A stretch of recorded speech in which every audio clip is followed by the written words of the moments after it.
Hi, welcome in, everybody. Ben and Woods, 97.3 The Fan. Pleasure to be here with you. I'm in. I made it in. I was a little late to getting in StreamYard. There we go. Okay. Hi, everybody. That better? Good to go? We're good. Good to go? Okay. Hi, everyone. Let's start it over. Kind of blew that. I'm Woods. That's Paul. That's Ben. How are you guys? I'm good. You realize that everybody can hear you even if you're not on the video stream. Yeah, I was just late getting to it. I know, but everyone hears you. You could just plow on as if you were there. And I mean, I know that it's your way to just plod and be plow through. Stop down in the morning. We sound so happy in our Friday open. We're laughing. It's a Friday. I'm happy. We're delighted. I'm happy. I miss being happy around here. I'm happy. I'm very happy. I mean, listen. You want to let a baseball team ruin your life, that's up to you, my friend, but I'm not going to. I'm choosing not to. I'm in a great mood. It's Friday. Got a great weekend ahead. I mean, sleeping in tomorrow till probably 6:15, which is just fantastic. Got a kid's birthday party, which we have the debate about in our home. Am I required to go or not? So we'll have that debate again. It's a 5-hour party, by the way. 5. 1, 2, 3, 4, 5. 5. 5-hour party. And Hannah goes, maybe it's more like an open house where you just come and go as you please. I pop go, in, pop out. Pop in, pop out. I go, yeah.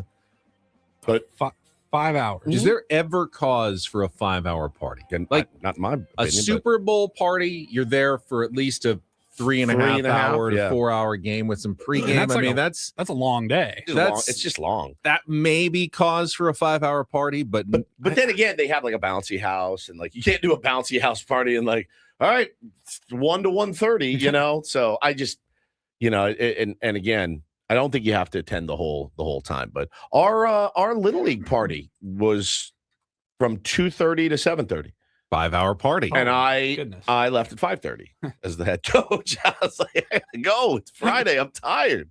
And yeah, dude. So, Hannah just said we're whale watching tomorrow, so there will be no sleeping in. Oh, bitch. Whale watching. Yeah, we did it. So do you actually go on a boat, or are you doing it from the shore? No, we do it from a chopper. No, we do it from a boat. I forgot about that, man. It's awesome. It's a great time. We went back in November or something, and it was unbelievable. Isn't it a little late in the season? No, it's actually the perfect. I thought they were more north by now. We asked him, hey, and we had the best guy. He's so good. We go down to down at that hotel by the airport, the really like a Hilton or whatever it is. It's really nice. It's right on the water. Mm-hmm. You go down the dock, and then you get on this big, like not a huge boat, but it's one of those, what would you call it? Like it almost looks like it's made of rubber, like a dinghy? No, like a big dinghy? like a big, like a party boat, like a flat. No, like let's say you were in the rubber boat. It's like you're in the Coast Guard and you have to go save somebody, but the big boat can't get skiff. It's like a skiff, but it's like the rubber. What the hell is it called? A lifeboat. Kind of like that, like a lifeboat. It's like a bigger lifeboat. Okay. And we had this incredible captain. And he takes you out, and this guy, here's the problem, though, because he's driving the boat right in the front, and he is talking to you, but the boat's going like 40 miles an hour, and it's windy. So he's like, and you just sit in the back, and you nod your head, and the wind is, and the waves, it's loud, and he's like, do you want to go up to the left? That's the Point Loma, and then there's the lighthouse, and then you want to cut through here north. You're going to see the little grave, and you're just, let's just enjoy the ride. Let's just do just get us to where you go, and we can drop anchor, right? So it's like 45 minutes of that until you get out there. A Zodiac. I love our chat. Catamaran, dinghy, tender, pontoon, raft, Zodiac. We have all of San Diego just shouting out boat names for you. His name is Captain Ron, by the way. Really? He's amazing. He's amazing. Ron. So we did it, and he goes, "Hey, if you guys," we saw some whales, and it's spectacular. You're sitting there, it's quiet, and he goes, "Okay, look at the light blue water," and you hear,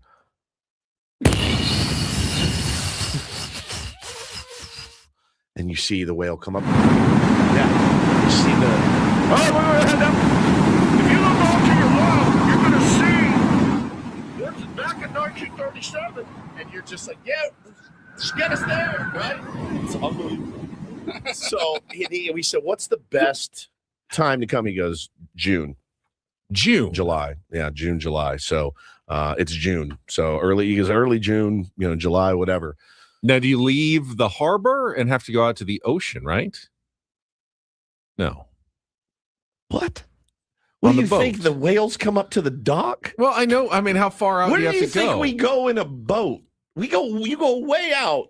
You go way out. You do go way out. Yes. Yeah. What do you think? I don't know. It feels like a long. It's not an like a aquarium. long voyage. It's long. It's a long 3-hour tour. Oh, yeah. A 3-hour tour. Oh yeah, it's really fun. It's stunning, and they're just incredible. Now the kids are domed that the whale's going to Taylor especially. The whale's going to swim under the boat and tip us over, which I guess it's possible. But yeah, it's awesome. Have you never been whale watching? No, I've not been whale watching. It's really fun. I forgot that we were doing it tomorrow. So Apparently. And how early do you have to go? I don't know. I just follow along. I just go with the flow, Okay, sounds good. We'll go. And then I bitch about it on the radio. That's my therapy for it. Is it private or is there other people that go along with you? Private. Yeah, but it'll be us and the grandparents and the whole bit. So yeah, it's awesome. It's absolutely such a fun day. And it's one of those where you're like, oh, fine. And then you get there and you're like, all right, this is the best thing I've ever done. For me, it's just getting me out of the house. That's the hard part. Getting me out of the house to go do anything at all is very, very difficult. And so once you get down there, though, it's doesn't a it get choppy out there in the ocean? Oh yeah. We had the little things on the back of our ear, to make sure you don't get seasick, Dramamine or whatever, the patches. So yeah, I mean it does. It gets choppy and it gets hot. I will admit, sunny. I'm definitely not a boat person. I've done a couple of those inside the harbor, party boat cruises a couple of times, those but are I've fun. never actually gone past like Point Loma and Coronado and gone it's the best out on a boat. Well, when you have no fishing excursions, half-day boat trips. I'm not going to catch any marlin anytime soon. Me neither. But when you have an 8-year-old and a 5-year-old, you can't exactly go out on a party cruise. I mean, I guess you could, but you're kind of a crap parent if you do. Somebody's got to drive home, so it's like go get dad another Coronita, please. Right? Like, forget it, dude. There's a little Corona. The little Coronas. Does it make anyone feel better about themselves to drink the little tiny Corona? I only had 60 Coronitas. That's fine. It's fine. They're just little. They're just teeny tiny little samples. Little shot. So yeah, we're going to be doing that. Apparently, I'm going to try. I don't have any of my own organized baseball, so I'm going to try to play a game of baseball. It has been months. Probably not going to go well, but we'll see how it goes, man. How are you guys doing? I'm good. I had my day yesterday off. I went to breakfast with my son. There were a bunch of tier ones sitting outside that flagged me down and waved me over when I got there. Nice. One guy apologized and said, I make my either wife or girlfriend watch every morning. She says, yes, we have to revolve our lives around your show. And I said, that's not my fault. I appreciate you bearing with us every single morning. So if you're listening, thank you for saying hi yesterday. Do appreciate it. Got to play a little golf with my dad. It was just me and him. Didn't have anyone else. So a twosome. So it was kind of nothing better. Just cool. We just got to spend, 4 hours together playing golf. I didn't play great, but I didn't play badly. Yep. It was nice to have the afternoon off. And then got home and, just chilled last night. Chilled. What sports were on for you last night? I watched the end of the hockey game, overtime of the Stanley Cup. And there was a little bit of baseball I flipped over. So we will get to that in the MLB reach round at some point. Okay. Probably the Dodgers. I watched some of it. I didn't see the collision in that game. We'll talk about that as well between Max Muncy and Ildemaro Vargas. Yep. Paulie, how about you, bud? Good night. Didn't watch any sports. Kind of forgot about hockey until I saw the notification that thrilling overtime victory. And who won? I don't know. Carolina came back. Okay, they were down 1-1. 2-0 going into the third. Scored 3 straight goals. Vegas scored to force overtime, and then Carolina won it in OT. Well, this was a really good Padres series. We talked about microdosing. Ben has a desire to start microdosing things, which I think is super healthy. And I recommended maybe microdose Padres baseball. Very interested in microdosing. Yeah. And so this was a perfect series for me to microdose. Now I didn't purposefully say I'm taking a break. I just had things going on. I had 2 baseball practices during the first 2 games, and then yesterday I had a brunch, breakfast, lunch with Carlos Quentin. Business lunch, as it were. Carlos is obviously former Padre, and we've had him on the show many times. He is such an impressive guy. He's just impressive. And it's always cool to sit and get that perspective. And you know what's funny, man? We did not talk about the big leagues. We did not talk about any of that. We talked about youth baseball. And to hear his perspective, he's running, I think, a 13U team. They're going out to play a tournament. I think they're going to the Cooperstown tournament, if I'm not mistaken, which is huge. And we were talking through his strategy and, how much he wants to preserve arms and how hard it is in tournaments like that. And the other coaches that you run up against, because I'm running a team now, and to be able to sit and pick his brain for like an hour and a half was legendary. I mean, legendary. He's such a smart guy. He told me some great stories about when he was at Stanford. I loved this. I'll share one because I think every coach wants their kid, right? We run to our position and we run off the field. All right, period. Like there's no, you're going to shuffle your feet out to play first base. We run in, we run out. And I guess his legendary Mark, the legendary head coach from Stanford, I can't remember his last name, he passed away. He said, he would tell us, guys, it's no big deal. You either run to your position and run back, and I mean all the way back. Don't stop the 10-foot walk to the dugout. You run in, you run out, or we'll just run after practice. We'll just do a 2-hour practice. You guys can choose to take it easy, and then we'll run. He goes, bro, no one ever slacked after that. And I thought, that's awesome. Like, so you're going to run regardless. More fun to just run out to short and play and run in. Then we're just going to run our ass off after practice. I go, that's so genius, and I'm going to institute that, right? Like Mark Marquez. Mark Marquez. He said, right? He said, may you rest in peace. So he gave me so much stuff that's going to help me moving forward. But he's just such a smart dude, and cerebral is a great word for him. He developed this app for kids, and now there's a part for their parents too. It's called Before the Field. It's awesome. I use it. My kids used it this year, and it's just great. He's just a great dude. Took advantage of his Stanford education. He's Good so school. Smart, man. So smart. I got rejected from Stanford. Did you? I did. Only place I got rejected from. Is that right? Yeah. Was that your top? That was my top pick. Damn. Got rejected. My wife likes to throw it cavalierly around the house. Oh, we want you to go to Stanford. And I'm like, maybe we lower. If you got rejected, you did. Yeah. Why? And it's even more competitive now. They don't tell you why you got rejected. Guess? It wasn't grades. It wasn't, I don't know. I thought I had good extracurriculars. Thought I wrote a good essay. Did an interview with someone down at an office downtown. That was it. Thought it was the interview. Yes, did I overthink the interview? Probably. You didn't have to say anymore. All right. Yeah. But they don't tell you exactly why it is you don't get in. If you would have just not mentioned the interview, I'd have been like, God, that doesn't make any sense. Yeah, the grades, the extracurriculars. And then they met you, and you made a joke, and, and then you laughed at your own joke. Yeah, maybe that's it. Did you make a cardinal joke? I possibly did. Yeah, guaranteed. Yeah. How old were you then? Like 18, 17? Yeah. Guys like, all right, well, I've seen enough. We'll be in touch, Mr. Higgins. You didn't do a real interview. Had to do a real interview. Weird that Texas Tech summer school program didn't have to do that. Yeah, I mean, I guess they have a network of alums that do these interviews, or at least they did. This was back in 1993. They're like, beat it, nerd. We're out. But if there's nerds there, it's a nerdy school. That's what I thought. I was so nerdy. I'm going to slay it here. I was comfortable talking. Yeah, I was already into broadcasting. I was doing public address, so I had no fear going in and speaking to an adult. I wasn't like a wilting violet or anything. And I was like, I thought I held my own on the interview, but for whatever reason, didn't get in. There's limited number of slots. Yeah, it's true. A lot of impressive candidates, I think they missed the boat on you. I really do. I think they missed the boat. Stanford, if you're listening. The Zodiac. I think you missed. I think you missed out. I think they missed the Zodiac on you, dude. I really do.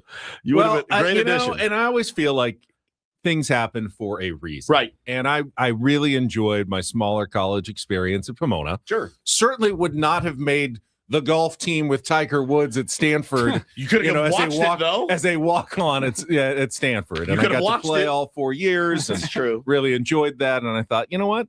Things happen for a reason. They do. They absolutely do happen for a reason. So I got to do all the PA at Pomona. Certainly wouldn't have happened at Maples Pavilion up at Stanford as a student. Sure. So who knows what different direction my life would have gone in, but almost certainly wouldn't be sitting here with you right now. Yeah. Well, I'm sorry that happened. Anytime you get rejected, it doesn't feel good. True. Certainly, but I didn't have any of those worries. It was like, can I get in somewhere on a probation basis, and then even then, can I stay? I totally get where Ben's coming from, though, because I really only applied to 2 colleges. Yeah. I applied to San Diego State, and I got in January, and then the University of Washington was the only other possible place I would have gone, and their admissions didn't come in until like March or April. And then my friends started getting theirs, and I got waitlisted originally. And I just said, I got accepted into one. I got waitlisted on the other. I'm out, dude. They made the decision for me. I said, screw you. If you don't want me, I don't want you. I didn't really want to go there anyways, but it would have been I needed a good backup just to be safe. And, look what happened. I moved down here, haven't left. I fell in love. It's the best. What's so funny is that I went to Holy Cross in South Bend with a design on getting my S together and, finishing and putting foolish, things aside. And then my design was to go full Rudy. Now, I was not planning on walking on the football team. But you were going to do the transfer to Notre Dame. That was my goal. Yeah. And then I got there. And, school was never my favorite. It wasn't. And I was like, I don't know if I can do this. And then I started meeting kids from Notre Dame that looked like they wanted to die with the amount of work that they had. And I go, I just looked at it immediately. I go, not worth it. I need to find somewhere else, and found, Loyola in Chicago, and it was great. And, things happen for a reason, certainly. But yeah, dude, there's no way. It took me about 3 weeks to realize, oh, what a pipe dream. Like, there's no chance I want to go over there and put in the work over there. I'm not smart enough, dude. And it's okay to know your limitations. And I think the admissions were a little tougher now than they were back when Rudy was there. True. I mean, even anywhere, San Diego State. I mean, the admissions are tougher. Yeah. Just about everywhere 100%, nowadays. Yeah, 100%. For sure. All right. Well, we had a direction we were going to go in this play. I'm very upset we didn't. We didn't do it. We'll tease it for later. I mean, we're pretty jammed later. We're slammed all day. Restart, 8 o'clock. Yeah. We were going to talk about. It's a different time, though. There might be little kids. We were really screwed up. Well, I mean, can we just go long here? Sure. I mean, the option. Here are your options. All right, you, the listener. Options. All right. We have to set the menu, and we'll do that at some point. We can do our Padres wrap-up, or we had a good spirited conversation for at least 10 to 15 minutes before the show this morning. We said we should be doing this on the air. Yeah, there's a new show on Netflix that we want to talk about, but it's multi-layered. Lots of layers. Feet. I don't want to talk about the Padres. I don't. I don't want about feet. I don't want to talk about them really at all. I mean, if you want to agree with you. If you want to know where my head is at, I don't have any new answers. Here's my head. I didn't have any answers yesterday. I really thought there's my head right there. That's where my head is at. I really thought they were going to lose 3-2 again. That would have been incredible, actually. And I was going to call in sick today. Kind of needed it for the bit, but they're just. I mean, Manny kind of said it all, right? Yeah. We're playing like dog S. But they've been saying, you've been saying that for how many games in a row? 8? They've lost 8 in a row? 9 of 10. 9 of 10. 9 of 10. You've been saying that a lot. And at this point, talk is cheap. And I kind of feel the same way. I have no. Well, you haven't put it specifically like that in 10 games. I haven't. I don't know why Freddie Fermin is the way he is. I don't know why Manny Machado is the way he is right now. I have no answers for you. None. There's not, really anything to be positive about. The Philadelphia Phillies absolutely own us ever since that video came out. I know you don't subscribe to things like that. You don't subscribe to curses and things of that nature. I don't. But it's getting easier to believe that but since if you do, that video came out, isn't there a way to end them? That's what's in. Isn't there a statute of limitations? Yeah, those guys don't want to know what it would take to end that curse. They don't want to know. Yeah, no, I agree. Since that video came out, the Philadelphia Phillies are 23-7. Wasn't losing that series punishment enough for that curse? Do we have to continue to be dominated by the Phillies every single season, every time we play them? You got swept in the season series, right? And it's weird because 7-24 since that video. Was it earlier this week? I think when we had John Marks on, our buddy in Philly, and we had the epiphany. We're like, God, these teams are so similar. Look at all of these similarities between these two teams. Except they win the close games, we don't. They went 6-0 against us. Yeah. So I don't think we're that similar at all, actually. I mean, record-wise, they're almost identical at this point. But head-to-head, they never match up. And I would tend to think, here's the actual explanation. Neither team has changed much personnel-wise. Their pitchers own our hitters. We don't do well against Zach Wheeler. Nope. We don't do well against Aaron Nola. Sanchez. We don't do well against Christopher Sanchez. They're all good, but other teams do better. Their hitters tend to own our pitchers, even our relief pitchers, even our good ones. Yeah. Bryce Harper owns, they own our pitchers. So it's just always a bad matchup for the San Diego Padres. Philly going down to yellow and brown.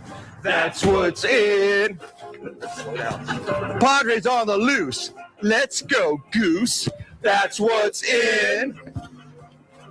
Bryce gonna lose, and Manny's gonna cruise. That's what's in. Give Philly no slack and send them back. That's what's in. You remember the scene in Casino where they take those guys out to the cornfield? We deserve to hear that again, by the way. We actually deserve our punishment. You have to. That was our punishment. By the way, it makes for getting swept. It makes my in skin, a season series. I hate it makes so my much. Skin crawl. It makes my skin crawl. Is it? If we play it over and over and over, will it go away? When do we play the Phillies again? We probably don't, right? Never, never again. So it may be maybe in the playoffs. If we beat them in the playoffs. I'm not even watching. I just be like, you know what? I'm going to take the playoffs off. It is just brutal. They own us. So yes, we'll save our talk for later in the show. Unfortunately, you guys really missed a good one. But it's on us. All right, we will take our first time out. We will come back. We will set the menu. We do have a busy Friday show for you, including a conversation with the manager, Craig Stammen. I'm going to try to get him worked up. Going through it for the first time, really. I mean, his team is scuffling. Yeah. He is very even-keeled. He's very reasonable. We'll see how he's feeling after this first bad stretch of his managerial tenure. Craig Stammen will join us coming up later in the program. We'll tell you when and all the other where-to-fors about the show coming up next. Chris says, just play that on a loop until in the clubhouse until the team wins. Fine by me. Oh, my God. Philly going down. I'm kidding. Yeah. Please stop. Thank you, Paulie. It's Ben and Woods broadcasting live from the Bill House That's Studios. what's in. We know how. Imagine platforming those guys. On San Diego's number one sports station, 97.3 The Fan. First, no athlete gets to the highest level alone. There's always a coach, always a strategy. Tell him to run out to first base and back. Retirement shouldn't be any different. Trying to navigate market swings, inflation, and healthcare costs on your own, that can be overwhelming, especially with everything changing so fast. That's where Trajan Wealth comes in, TRAJANwealth.com. Their fiduciary advisors take the time to understand your goals, your risk tolerance, and your timeline. They're independent, so they're not locked into one product or one approach. Everything's customized. Trajan Wealth is local offices at Liberty Station, Carlsbad, and Del Mar, and they work with people here in San Diego who want confidence and not constant worry. So if you've got an old 401k like I did, or investments you haven't looked at in a while, this is the time. Maybe you just need a little nudge. Here it is. Call 855-TRAJAN1. That's 855-TRAJAN1. Or just take a few minutes online at trajanwealth.com. Trajan Wealth. Plan smarter, dream bigger. Advisory services through Trajan Wealth LLC. Additional services through Trajan Estate and Trajan Tax. Actual client, paid advertisement. Additional disclosures at trajanwealth.com.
He just here. I'll show you a little. Just a little. Please don't. Just a little bit. What hurts on you? Nothing at all. A little bit. Not that now. So let's say whatever you're about to touch is the only thing. Let's say It's gonna hurt. Right? All right, yeah. Okay. Pretend your knee hurts. Pretend your knee. It's going to in a second. Right here. Oh, that is not pleasant. Hey, player, this is all yours. This room with this view. This speakeasy with this cocktail. Hey, could you make that too? The spa with this. Ah. And this pool on this roof. This is all for you. The all-new Hamul Casino Resort, now open.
Gonna get some good I didn't vibrations on that pick a boat song. tomorrow. I know. I did not pick the song. It just automatically Good. good vibrations. It Because the is Friday. vibrations are not great. You know what? You can't take Friday away from us. It's Ben and Woods, brought to you by David P. Shapiro, criminal defense attorneys, helping good people regain control of their future when charged with a crime since 2010. Visit davidpshapirolaw.com.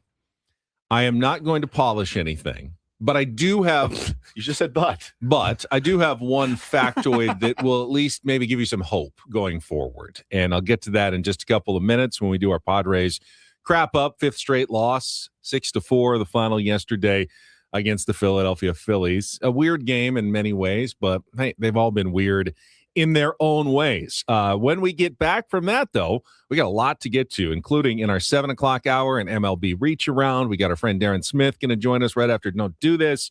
We got the World Cup right around the corner. Darren's going to definitely keep his, ear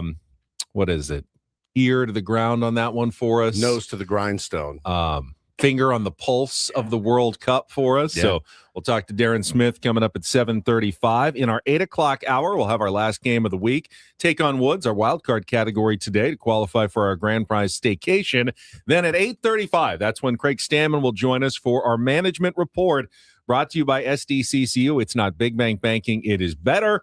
Padres will return home tonight to host the New York Mets and try to start turning things around after this dismal stretch of baseball over the last couple of weeks. Yeah, you made the point yesterday via text. 3 weeks on this radio program. 3 weeks. Because there's no way we have another show until Monday where we can talk about a win. If they win on Sunday, we can do a winning wrap-up on Monday. But until then, that'll make it 3 weeks. 3 weeks. Good God. Since we've had a chance to talk about a victory on this show. Not a winning streak.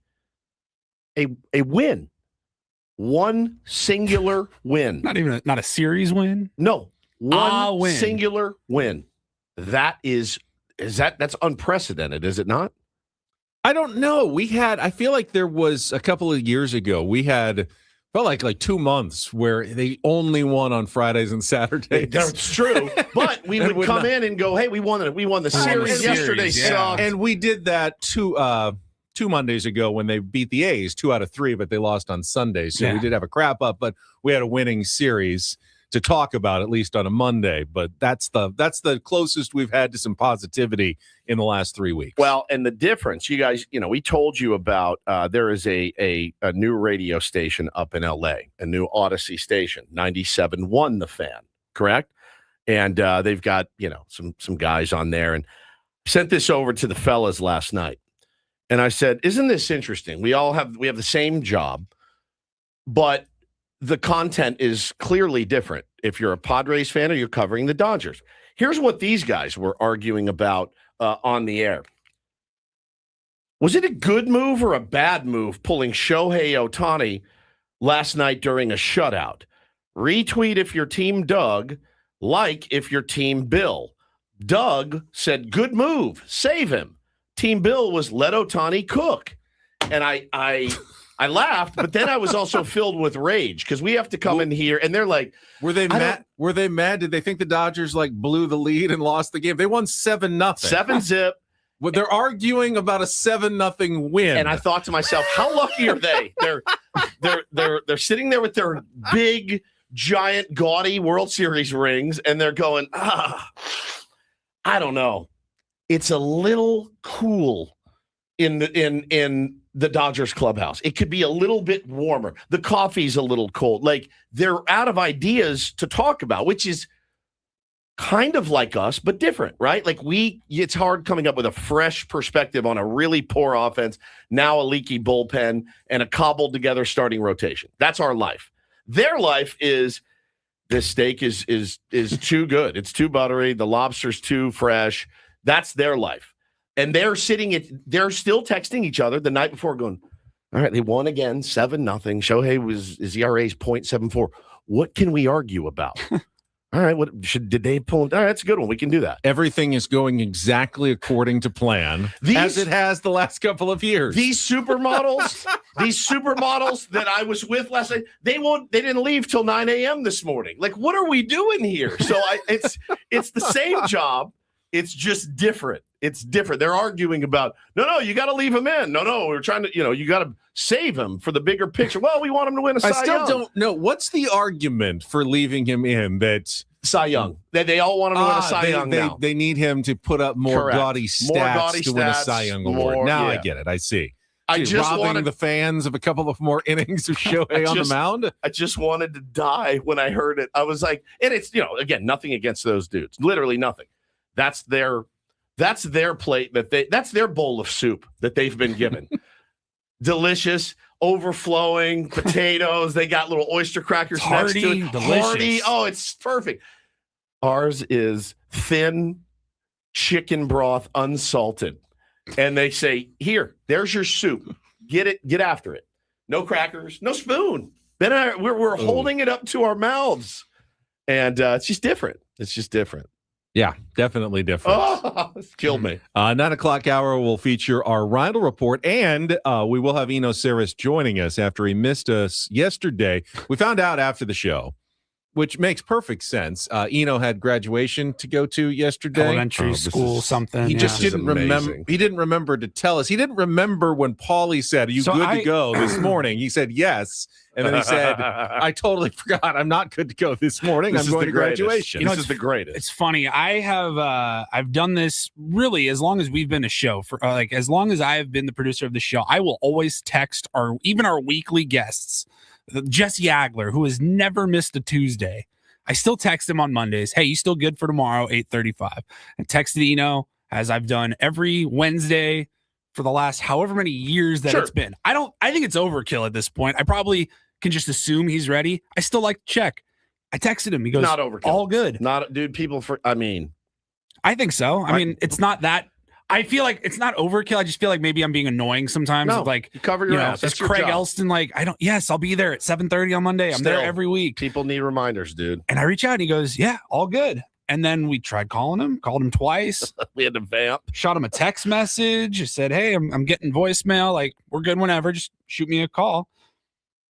He texts me back. He goes, oh my God. This was at 9:03, by the way. So we were off the air. Oh my God, why didn't I tell you? I had elementary school graduation this morning. No problem. I'm an indoor. I'm an indoor. Oh, no. So Paulie read that text out loud, and I go, an indoor. All right, Eno he's cerebral. He's he's indoors. Nerdy.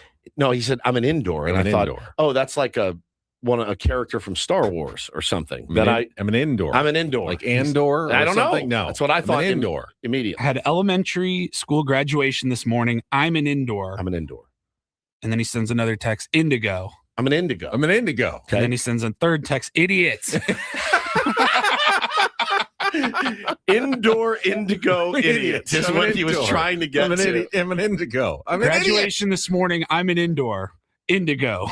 Idiots. Are you guys done?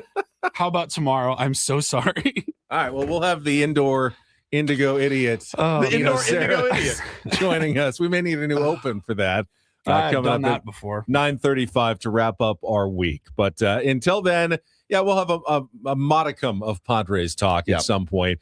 There were a couple interesting, maddening moments in the game yesterday that we will discuss. That's something that you can always discuss, is the absolutely maddening moments that you watch and you go, why? I mean, Manny literally had one of the wildest games I think I've ever seen for a baseball player.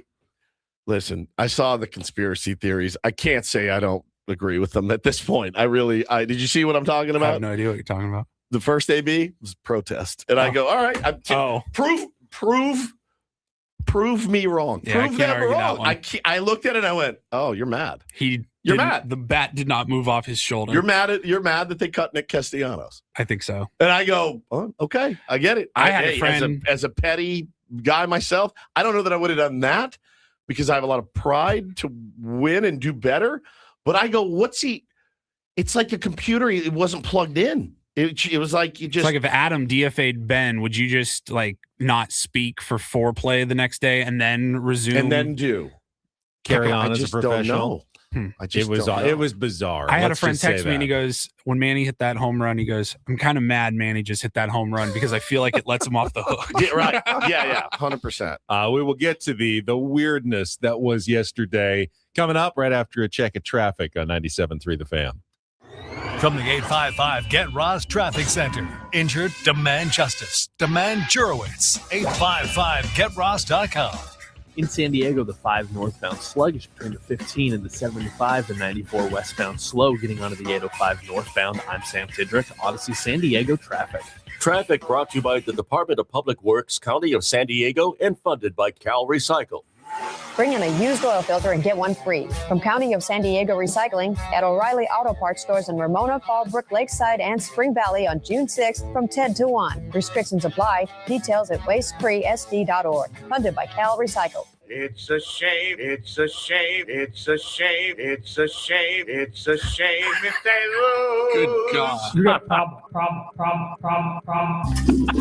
How did things play out in yesterday's game? Supremely stupid. It's time for the Padres Wrap-Up with Ben and Woods. Brought to you by Hamul Casino Resort. Hey, player, here's something to cheer you up. The rooftop pool's open, day passes are available, and the spa is calling your name. Hamul Casino Resort, the player's place. We'll give it 16 minutes of salt, and then we'll, get back on the bump and figure it out. This game has got to come to an end. 1-2, Giolito delivers. Stott hits it on the ground. That's through the left side of base hit. Sheets is charging it. Harper around third. He's going to come in to score. Little punch job through the left side for Bryson Stott, and that'll give the Phillies the first run of the day. It's 1-0. 2-2, hammered deep to left field. Gavin Sheets goes back. He'll turn around, and this one going to go. Long home run to left field for Adolis Garcia, his 5th as a Philly, and they have doubled their lead. It's 2-0. First Turner back standing up and gets away from France. That'll cost him a run as Crawford comes in to score. 2, the pitch. Machado swings, hits it in the air, deep to left field. Marsh is going back at the wall, looking up. It's going to go! Manny Machado, a long 2-run homer.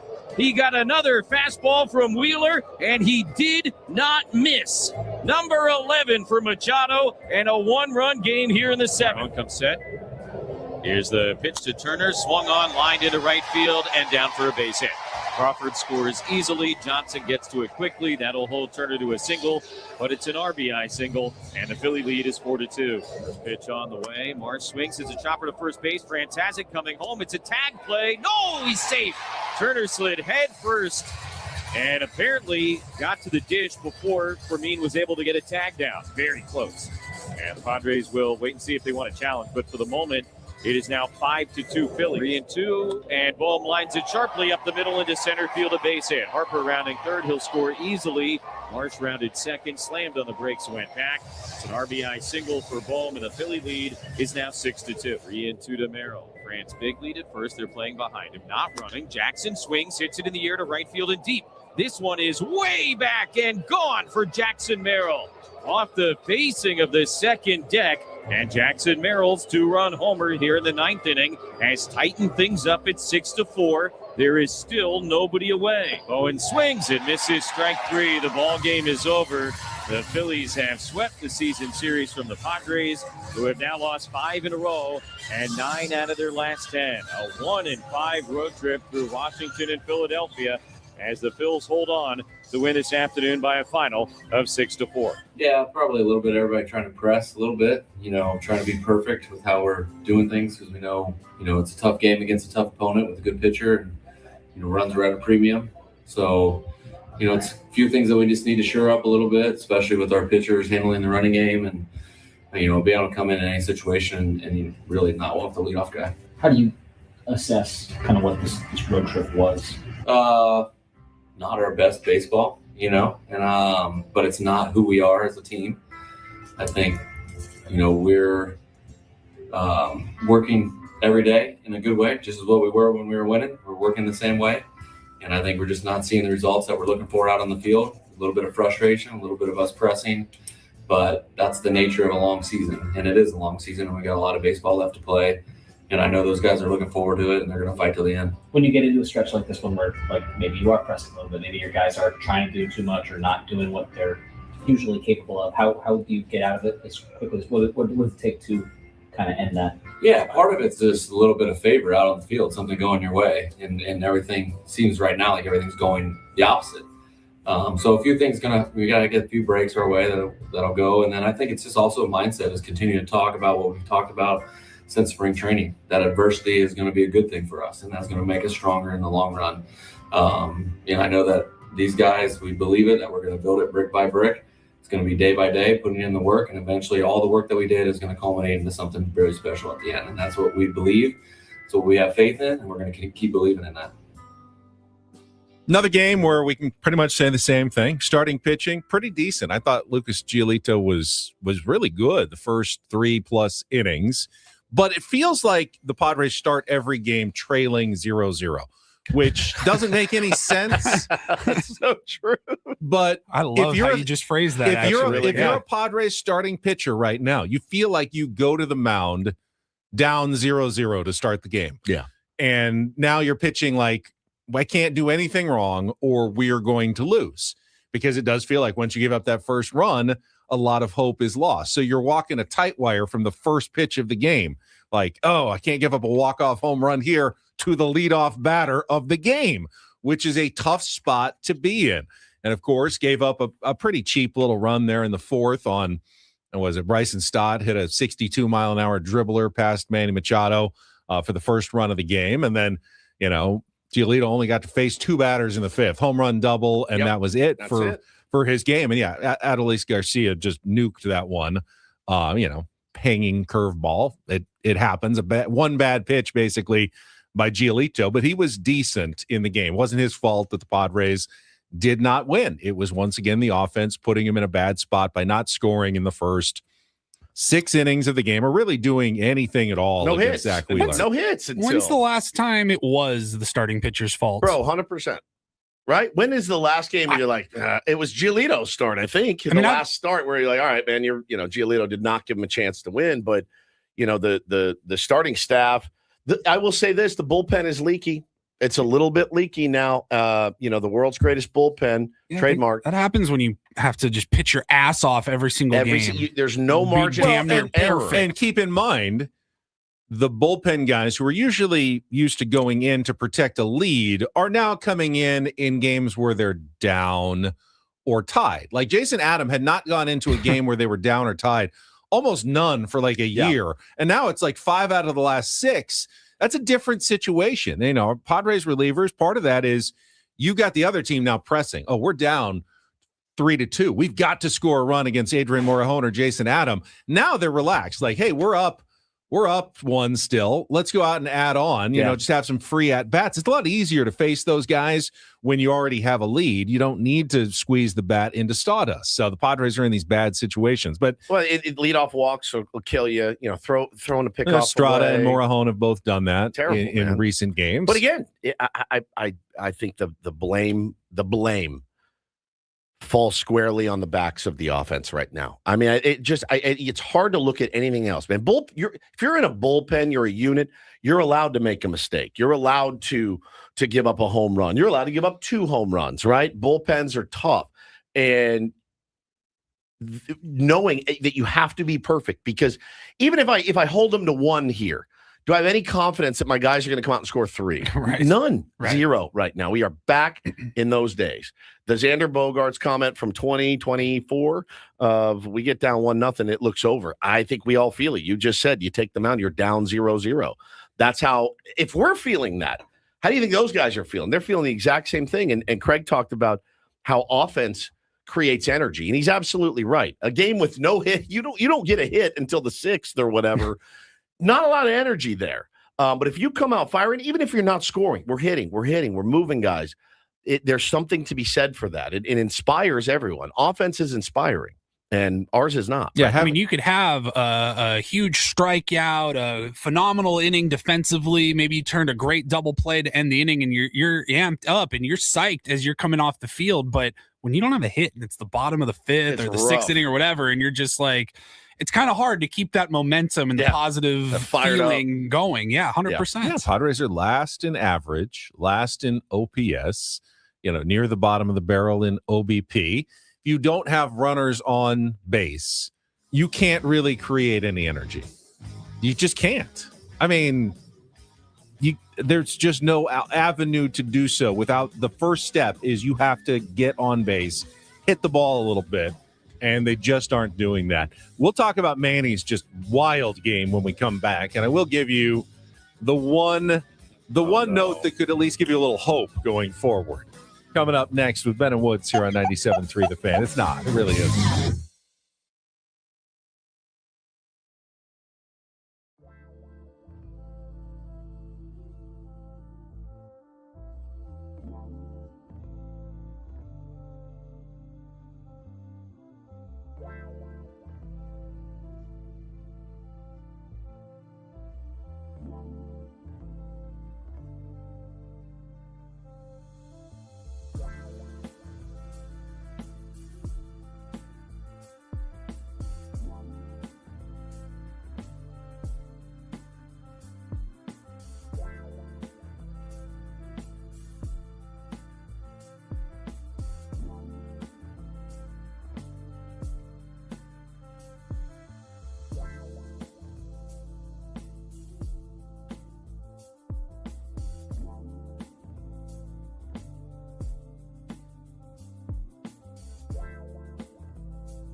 So, got home after our short show yesterday and saw the first two Manny Machado at-bats. 6 pitches, all fastballs from Zach Wheeler. 5 of them taken for strikes and 2 strikeouts. And, I mean, it was almost shocking just to see at-bats from any Major League Baseball player, much less Manny Machado, look completely as lost as those at-bats. I mean, none of those pitches were all fastballs. They were all well onto the plate, just could not pull the trigger on a swing. And then I was in my car when he came up for the 3rd time in the 7th inning, down 3-0. And Jesse's calling it, and fastball, strike 1, fastball, swinging, strike 2. Well, he swung the bat, and I'm going, this is going to be the most interesting pitch of the season, isn't it? Is Zach Wheeler going to try to strike Manny Machado out on 9 fastballs? Or, in my mind, I'm playing the chess match along with him. Is this where you spin one, like throw one off the plate? What do you do if you're Zach Wheeler? Are you thinking Manny Machado thinks I'm now going to spin one, so I'm going to surprise him with a fastball? Is it simply ego at that point? Like Zach Wheeler can't resist the possibility of trying to slip one more fastball past Manny Machado and humiliate him. Don't overthink it, right? Like you tell your kids that don't overthink it.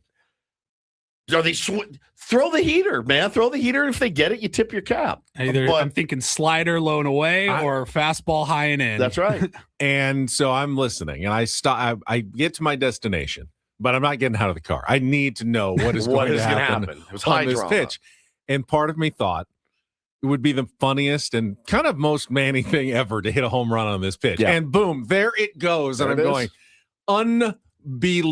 That has got to be the most unbelievable 9-pitch sequence from one player to another player. Machado swings, hits it in the air, deep to left field. Marsh is going back at the wall, looking up. It's going to go. Unbelievable. Tried to get that 9th fastball past him and could not. I mean, 9th time's a charm. So, it was awful. And in that moment, you're like, okay, now the Padres are down 3-2. Yeah. Great. Oh, are they going to lose another 3-2 game, just like the first 2 games of the series? Didn't turn out that way. I mean, do we think that if Adrian Morejon does not give up any runs and it's 3-2 going to the 9th, does Jackson Merrill still hit that home run to make it 4-3? We'll never know the answer to that question, of course. All I know is that flight home had to suck. Yeah. After that, yesterday. Long one across the country. You got a game the next day. There's not even an off day. It feels, as Manny said after the game, and it's probably the right time for him to say it. He had both a bad game and a big swing. Yep. But he said, this has got to be rock bottom. There's nowhere to go but up. And, I think the most notable quote of the season so far, we are playing like dog-s after the game in the Padres clubhouse. Honesty, something that I think you do need to hear from one of the team leaders at this point. Can't sugarcoat it anymore. And I'm not going to sugarcoat it or polish it for you, but I will remind everybody that things do turn around, even when things look bleak in Major League Baseball. And I'll give you a very, very recent example. Not saying that this is going to happen for the San Diego Padres. If you bring up the Chicago Cubs again, I swear. I'm going to bring up the Seattle Mariners. Seattle Mariners, if you'll remember, got swept in their season series by the San Diego Padres. Yep. This was about 2.5 weeks ago. And they were down to 22-26, could not hit, were doing nothing at all. And this day that they finished that season series, after the Padres left Seattle, they've gone 9-4 since and have skyrocketed into first place and are playing their best baseball of the year. It doesn't take much in the big leagues to turn things around. Seattle was as low or as lower than the Padres were at that moment, 13 games ago. And right now they're one of the hottest teams in baseball. They can't do anything wrong. Looks like they're going to cruise like we thought to an American League West title. It doesn't take much, but it takes something to turn teams around. Yeah, Padres are looking for that something to get it turned around. Yeah, I don't know what it is. What did you suggest at the break? How about a pool party? A pool party. The way he said it was so good. He wasn't serious, but it was so funny. We heard Craig Stammen after the crap up talking about, there's not much you can do other than wait for something to go right and give your team some encouragement. Yeah, I mean, you can't create it out of thin air. I think guys are pressing. How do you stop guys from pressing? He doesn't really have an answer for that. Listen, I saw just now 5 minutes ago, Stammen needs to be more fiery. You need to, people want the table flip, the eye wash. Somebody said yesterday, I want to see them beat up a Gatorade cooler. Okay. All right. Like, if it happened, am I going to be mad about it? No, I'm not going to be mad about it. But do I think that him walking in to the locker room and throwing a chair down is going to make Manny go, oh God, I really better start hitting? I don't know. I don't think so. If we had a bunch of bad shows in a row, and I know it, I'm not going to be sticking my head in the sand and saying, no, I thought that was a good show. No, yeah. If we talk about our shows afterwards, and they're not all great. If we've had like a really bad week, and then we go after the show to our production room, and Adam just comes in just screaming at us, that is not going to help me. That's going to make it even worse. Then I'm going to come Monday morning, and I'm really going to be spun out and be in my head. If I know my boss is now, I am going to be worse than I possibly could have. What I need is a pat on the back and like I need what Craig Stammen does. Like, hey, I know you guys are good. It's going to turn around. Don't worry about it. You guys are great baseball players. You guys are great radio hosts. That's what I'm going to need. If someone yells at me at that point, it's only going to make things worse. So that's how I at least approach, like, when my baseball team's in a bad skid. The last thing I think a manager should do is scream at his team and try to fire them up. If he truly believes that they're professionals who want to do well, if he thinks that they don't care and they're just there and they're just have no interest in winning, yeah, you need to do something like that. Well, listen, if you're a manager of a young team, I promise you, Dave Roberts doesn't go in and scream at Mookie Betts right now. I promise you. He's not screaming at Mookie Betts for hitting 200. He's not. He's not saying a word to Mookie Betts, or he's saying, go get a Mook. We'll trust you. You've done it. You got a couple rings. Like, you've been a superstar. Yeah. Don't sweat Maybe it. Like, hey, anything we can do to, help, or anything you want to mix up, we're happy to do whatever you need. Yeah. I think, if it's a young team, right? If it's a really young team, my favorite video on the internet, though. My favorite video on the internet is Wally Backman yelling at his team of young kids, laying it out. Like, Wally Backman in a World Series ring, managing the minor leagues or the independent ball. And when he goes in and lights those guys up, now, I don't know if they won that game that night. I sure did enjoy the video, though. That's not something we'd ever be privy to, even if it happened. So I love the video. I think it's brilliant. I think it's effective with young kids. I don't know that it works with 10-year veterans. Oh, yeah, I just don't. With young kids and veterans. Michael says, hey, Softy Ben, sports is different than office work, my man. I don't think it really is that different. Certainly the skill sets are completely different. The pressure's way more on them. The money, the 40,000 people watching you. Which to me even strengthens my argument that when you already have the pressure. So much pressure, so much attention. You've got media, you've got fans, you've got television cameras on you every second of the day. And if none of that is motivating you to try to be your best and put in work, one guy yelling at you, who, by the way, makes a tenth of what you're making, right. One guy saying something is not going to make a difference. I don't believe that Manny Machado, Jackson Merrill, Fernando Tatis Jr.'s problem is that they don't care enough. Or that they're not being yelled at. Do you realize how much they had to care and work to get to where they are now and to put up the numbers that they have to this point in their careers? That doesn't just turn off all of a sudden.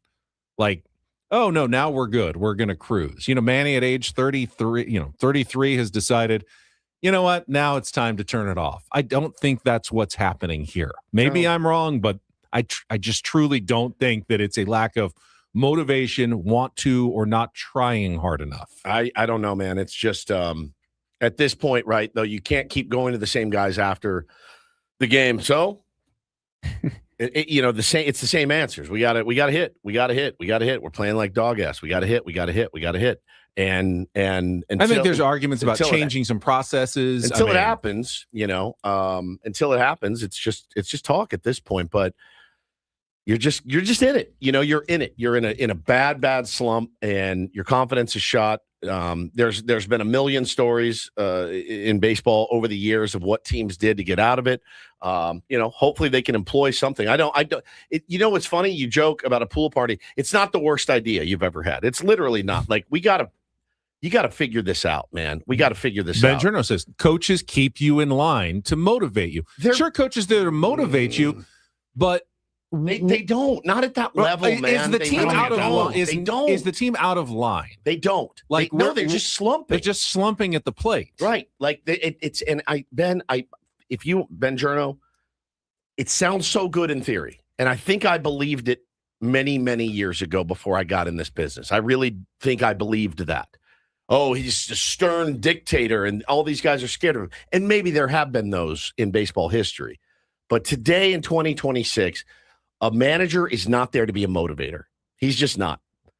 Right? He's there to lead by example. He's there to be present for them. He's there to be an ear, all of that. Right? So it sounds good. It's easy to say.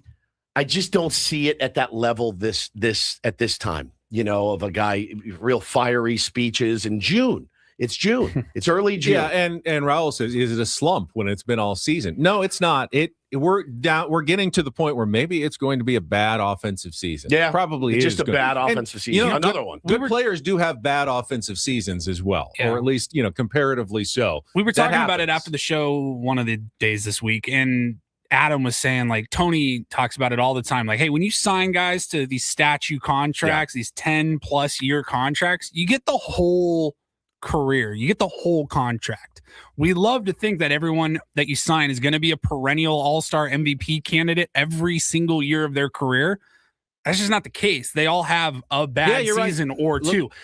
And I think, unfortunately, the way the season's at least looking offensively, it looks like the stars have aligned where maybe most, if not everybody in the lineup, the everyday lineup, is just having the worst offensive year of their career, and it all happens to be in the same season. It's a bad coincidence. But you guys, with your baseball cards, when you look at the back of a great player, a Hall of Famer, and you've got the star for all-star seasons, it's not 14 in a row. Rare. It's very rare. That's very, very rare. Usually, there's a couple of ones that are not all-star years in there that just were kind of down seasons for guys.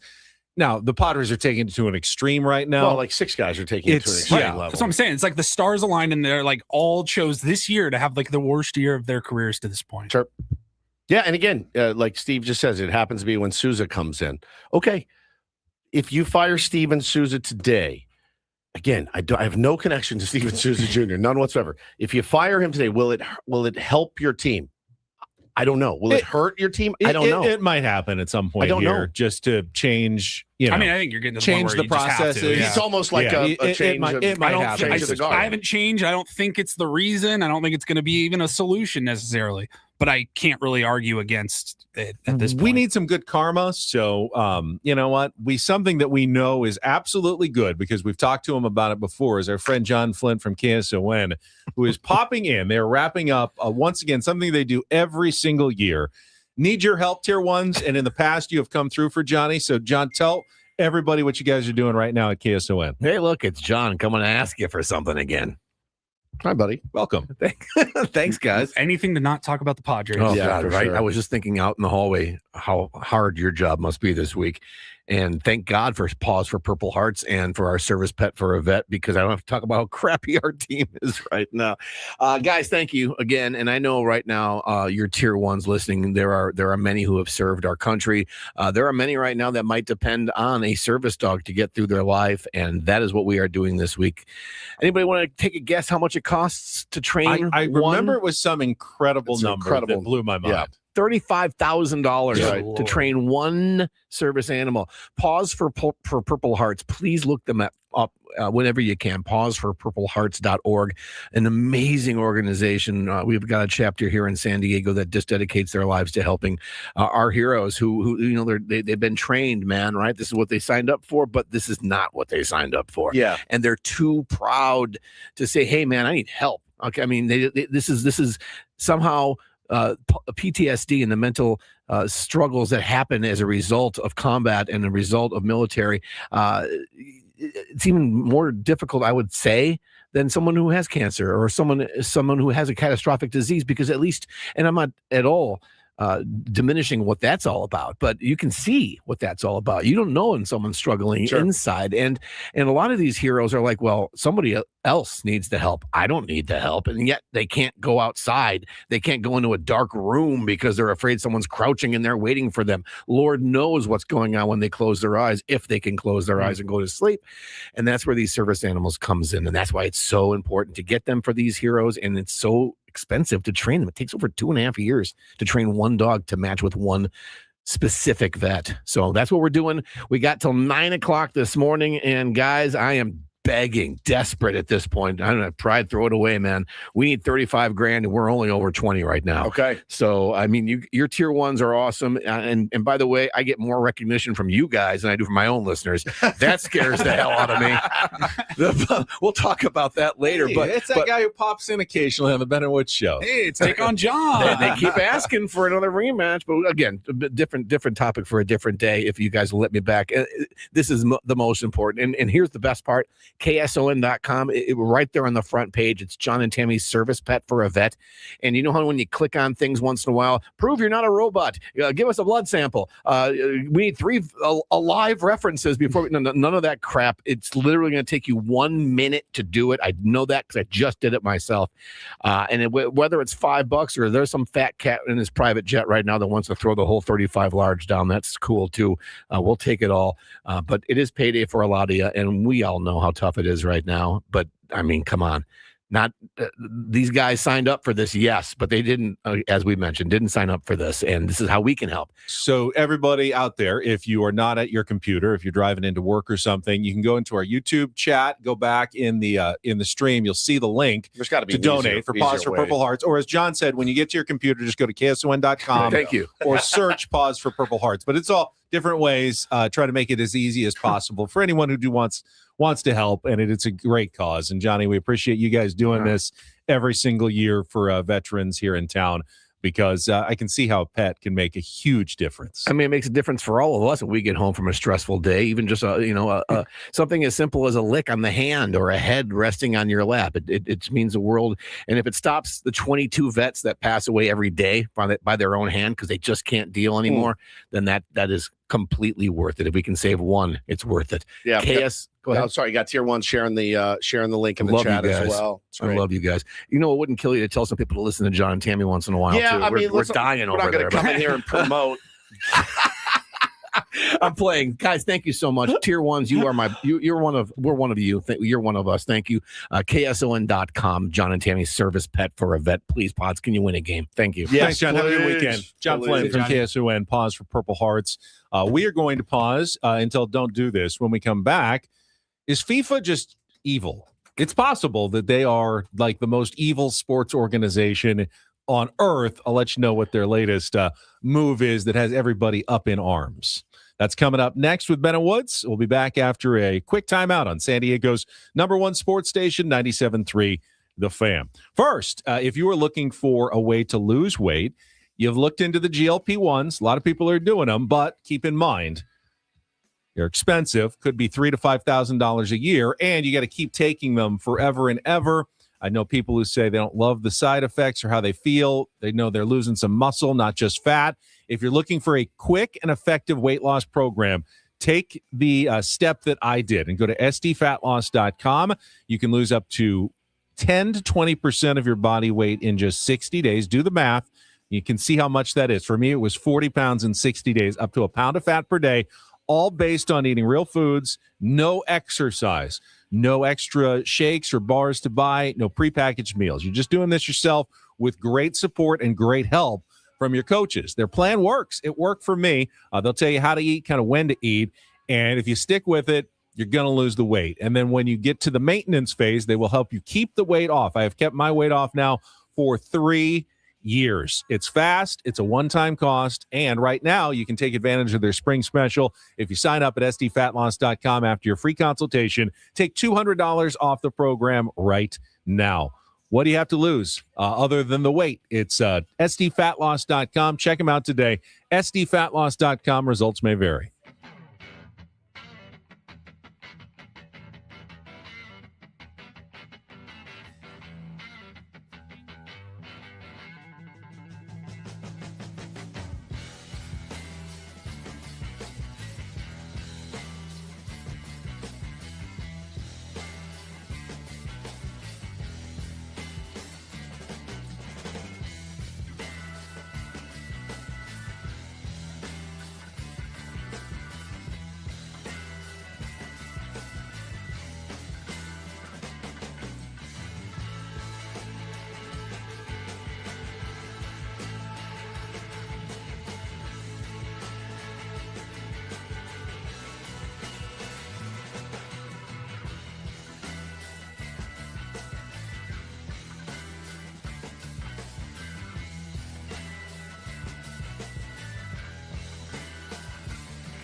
player, this is all yours. This room with this view. This speakeasy with this cocktail. Hey, could you make that too? The spa with this. Ah. And this pool on this roof. This is all for you. The all-new Hamul Casino Resort, now open.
We just had our do this. Do support the Pause for Purple Hearts with John Flynn. So let's get to the Don't Do This stories, brought to you by Dixie Line Lumber and Home Centers, helping San Diego homeowners and contractors fix it, build it, and enjoy it. I mean, they're almost cartoonishly evil, FIFA, the World Cup, the organization internationally that runs the World Cup. What has everybody up in arms today, just on the eve of the World Cup here in North America, is that for years they have been promising that in the heat of the summer, in places like, Mexico City, Los Angeles, East Coast, it's going to be hot. It's June and July, 90 degrees, 100 degrees, a lot of sun in these stadiums, day games. You're going to be allowed to bring in refillable water bottles, so you don't have to pay, $5 to $8 for a bottle of water. They've promised this to everybody. They've said it previously. Publicly. Don't worry many about times. the water. You're gonna get to bring your jugs in. But now they have changed it just on the eve of the World Cup, saying they will no longer allow anyone to bring in refillable water containers. That you're going to have to buy your water or find a drinking fountain, I guess, if you're going to be, staying hydrated at World Cup games. Or bring your singles that you were going to use for the nudie bar. You're going to have to come. It's going to cost you a fortune. Yeah, they say, well, we won't jack up the price. It'll just be the normal cost of what waters are at those stadiums. $14. Like MetLife Stadium, whatever it is. Yeah, $11 or something for a Dasani. It's all sponsored by Coke. Every single beverage is Coca-Cola, so they will have tons of bottled water from Dasani. So you could give away just as much Dasani as you needed to. It wouldn't cost you a thing. Right. No. I mean, just not a damn thing. It's That's pure unadulterated greed. Just naked agree. As bad as it gets. Hey, if they may die if they don't buy the water, so they're gonna buy the water from us. That's it. That's exactly what they're thinking. It's on brand for FIFA, isn't it? It's really on brand. That's tough, dude. Yeah. Well, I'm sure you guys have all seen the play last night. Dodgers, Diamondbacks. It's the 5th inning. Max Muncy hits one up the line. And what's his name, Ben? It is Ildemaro Vargas. Ildemaro Vargas, who's an inexperienced first baseman, to say the least. Well, this is what it sounded like when they collided at full steam. That's fair. Vargas, the race is on. And look out. Oh, my. Oh, man. They're both down. Oh, wow. Now, they hit right around the same time. Muncy kind of launched into him and was like, all right, this, which I'm really not even blame. The don't do this isn't for really Max Muncy. I mean, I like to have fun with it and say that he's a dirty player and should be banned from baseball. But at the end of the day, I don't really know what else he can do. He kind of jumped and was like pushing him away. Like, I don't want to run into you, but he didn't lower his head and truck him. But it was a really bad nobody collision. he was bracing himself for what was a now unavoidable collision. Nobody's guaranteed the bag. Like nobody has the right of way or whatever. They're both running full speed trying to get there. So and it looks like they were playing a game of chicken and they both went the same way. You ever walk down the street and you run it and there's a person coming and you go, oh, and he goes right. Bro, he goes left, you go right. I've done it with 40 feet in between us. I'll see them half a block away and we already start doing the stutter step.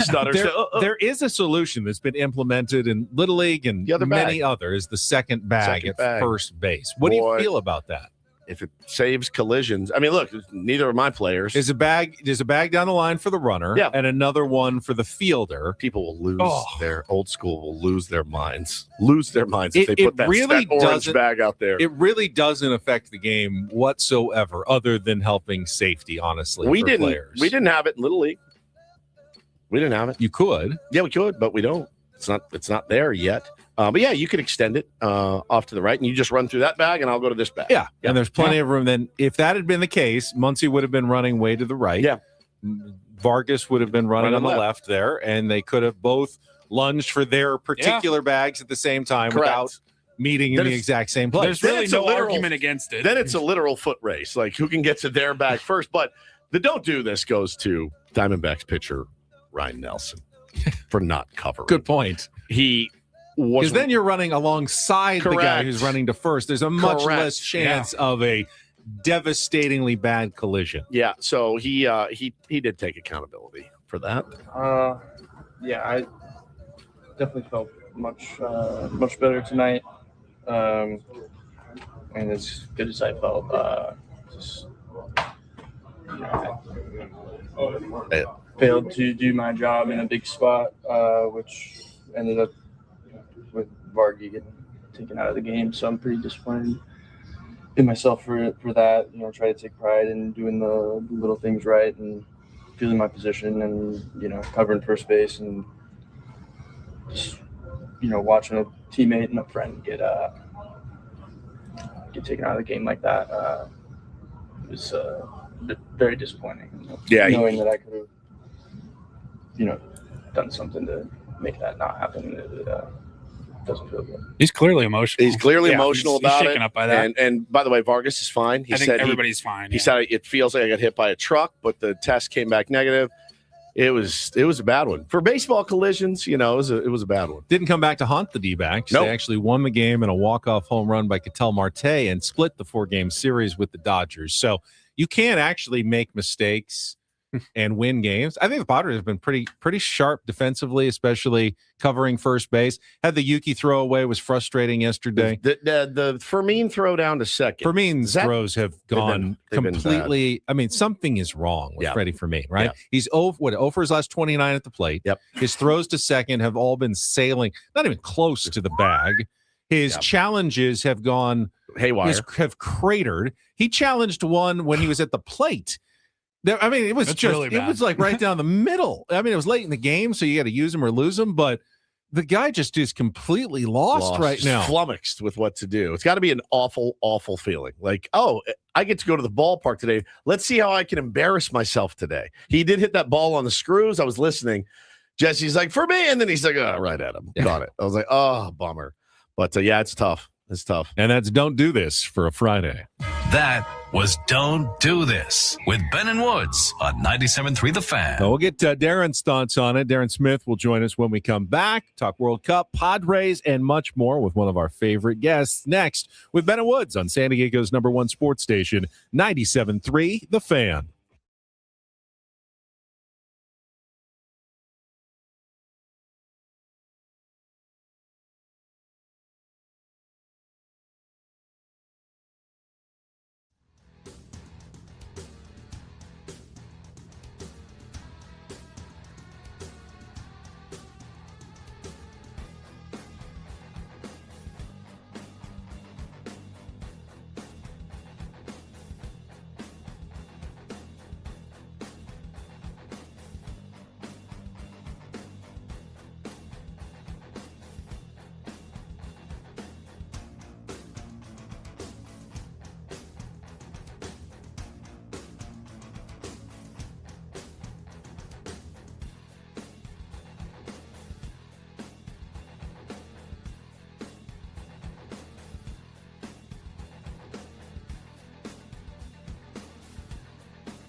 He just here. I'll show you a little. Just a little. Please don't. Just a little bit. What hurts on you? Nothing at all. A little bit. Not that now. So let's say whatever you're about to touch is the only thing. Let's say it's gonna hurt. Right? All right, yeah. Okay. Pretend your knee hurts. Pretend your knee. It's going to in a second. Right here. That is not pleasant. Hey, player, this is all yours. This room with this view. This speakeasy with this cocktail. Hey, could you make that too? The spa with this. Ah. and this pool on this roof. This is all for you. The all-new Hamul Casino Resort, now open.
Ben Woods brought to you by David P. Shapiro, criminal defense attorneys, helping good people regain control of their future when charged with a crime since 2010. Visit davidpshapirolaw.com. Busy show. Got a bunch of guests, including the manager. Craig Stammen's going to join us 1 hour from now. Try to get him to curse at me. Ooh, yeah, nice. That's going to be tough. Craig doesn't really I don't think he curses. curse at all. Even when he got ejected finally. We can ask him about his first ejection. Happened on this road trip. But yeah, it's been going poorly for the Padres lately. And joining us right now to talk about that and more, our friend Darren Smith. Darren, just curious, is FIFA going to start charging for air to breathe in the stadiums at the World Cup this summer? Don't give them any idea. Yeah. They might actually take you up on that and say, wait a second now, what have we been doing here? We have some of these matches in indoor venues. Yes. And clearly, if you're going to be in Houston and in Dallas and in Atlanta in the summertime or Los Angeles, somebody's got to provide that oxygen. So The air why not pay conditioning us extra surcharge? money? Yeah, I'm sure they can find a way to charge for anything and everything. What's your level of productivity during the World Cup, Darren? Well, this World Cup's going to be odd because it's the first time that it's 48 and the start times are all over the place. I think there's like 12 different, I can't even keep count. I don't know how anybody's going to keep tabs on this tournament. I have to be honest, because normally it's like there's 3 windows where they play, especially early on when everybody's still involved, right? So it's like, depending on where in the world the tournament's being held, it's like, let's just say for argument's sake, 9 a.m. and 12 p.m. and then 3 p.m. You're like, oh, okay, let me scroll through, see how I can manage this. This is going to be all over the place. I mean, like, I don't know how anybody's going to actually keep tabs on this tournament. So I'm not expecting a ton of productivity, to be honest with you. Yeah. I just think that no matter what happens, you'll be able to flip on a television and there will be something happening at some place somewhere in North America. And who knows, with the heat and such, people will just be getting extorted for however much money for their water. I get so angry every year during the Major League Baseball playoffs, right? Because that's my least productive time of the year. I'm a terrible father. I'm a terrible husband. I'm all of it. But what kills me is like, you're watching the 7th inning and they're like starting over on it. And I'm like, I did not want to miss one single pitch. And I get it. Your extra innings happen and things like that. I hate all the staggered games of my favorite sport, and it drives me nuts. And I know that and then MLB sprinkles in 2 different networks, right? You're like, hey, all right, who's going to get that MLB network game? Yes, 9:45, and I know usually the Rays. Yeah, and I know you can record and go back and all, but like I'm in it. I'm currently watching this game. It's 1-1 in the 7th, and you're like, ooh, but that game you really wanted to watch is also starting, and it just makes me nuts. In the World Cup, certainly no different. I was just looking at the schedule. It's crazy, right? Crazy. If you have it in front of you, like these times, and they're not even necessarily, if I remember correctly, tops or bottoms of the hour. It's like this one's at 2:15, and then this other one's at 3:45. It's like, nuts. wait, what? Yeah, it's very bizarre. It's pretty telling, though, Darren, isn't it, that the World Cup commercials that we've been seeing on Fox star Micah Ruzioni from the hockey, the Miracle on Ice hockey team, basically saying, yeah, watch the United States play, but it's going to take like one of the greatest sports miracles in history for something good to happen for this team. There's no reason for encouragement right now if you're a Team USA men's national team fan, it feels like. Oh yeah, I don't know about that. Okay, well, I mean, that's the message I'm getting as a casual soccer fan. Like, it's going to take something, a miracle, like an absolute miracle for this team to make any noise. Yeah, in this no, I tournament. see your point. I mean, I will say some of the branding of the tournament is, I mean, you know, what's like a really clever and totally original bit is, is it football or is it soccer? No, I mean, I can't get enough of that. Hey, let's keep going with that. Maybe we can bring in some actual NFL players like Tom Brady and Jameis Winston to help with that conversation. It's super clever and really original. We've really come a long way since the last time we held this tournament, haven't we? But I mean, I guess you're just trying to figure out a way to make it relatable to people that aren't normally inclined to watch it. Not that I want to sit here and disagree or defend the promotion of it.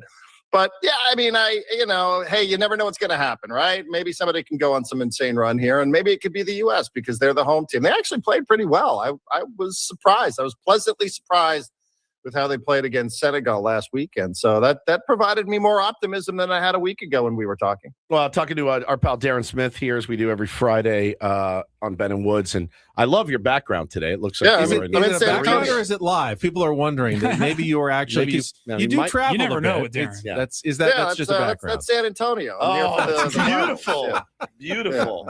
That's the Alamo, waters right, of the right over there. I think that's the Alamo. Yeah. You're just talking about optimism. You know, a Padres fan right now, it's hard to have optimism. You look at it and you go, well, there's literally nowhere to go but up. You can't get worse. There's the optimism. You can't get worse than 30th. Like in most offensive categories, you can't. It's literally impossible to get worse than 30th. And I don't know how you fix it. You know, I know you guys talked about Steven Souza Jr. Seems to be a really convenient scapegoat, fall guy at this point. Do you do it to shake up the team, send a message? Or does that, if you're like, oh, cool, we just got fired in June, could that actually be detrimental to the team? I have no idea. I'm glad I don't have to make these decisions. Yeah, I'm with you. It can always get worse. I mean, I hate to drop that in, but in terms of what I know what you're saying. You can't do worse than last.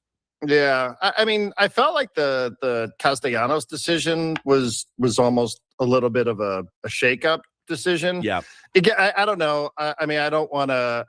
I know you guys have Craig Stammen coming on in an hour, and maybe he can expand on the decision and the timing of that decision in Philadelphia. I think it's. I don't. It's a cruel world, man. I don't know if you saw this clip from WIP Radio. Oh yeah, I saw it.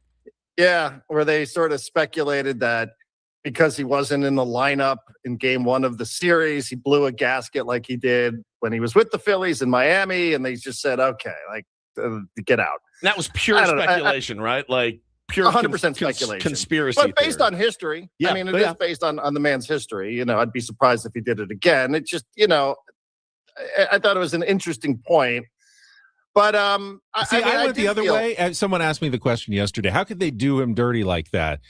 And I thought, well, the easy thing to do would have been do it before a series, bring up Samad Taylor, but they allowed him to go back to Philly, get a standing ovation, tip of the cap, give him a day on the video board, and instead of doing him dirty would have been doing it before the series and not even letting him go back to Philly. Yeah. So I said, Padres actually did the classy thing by letting him have a game and go back to Philly as opposed to doing it when they probably wanted to do it, which was before the start of the series.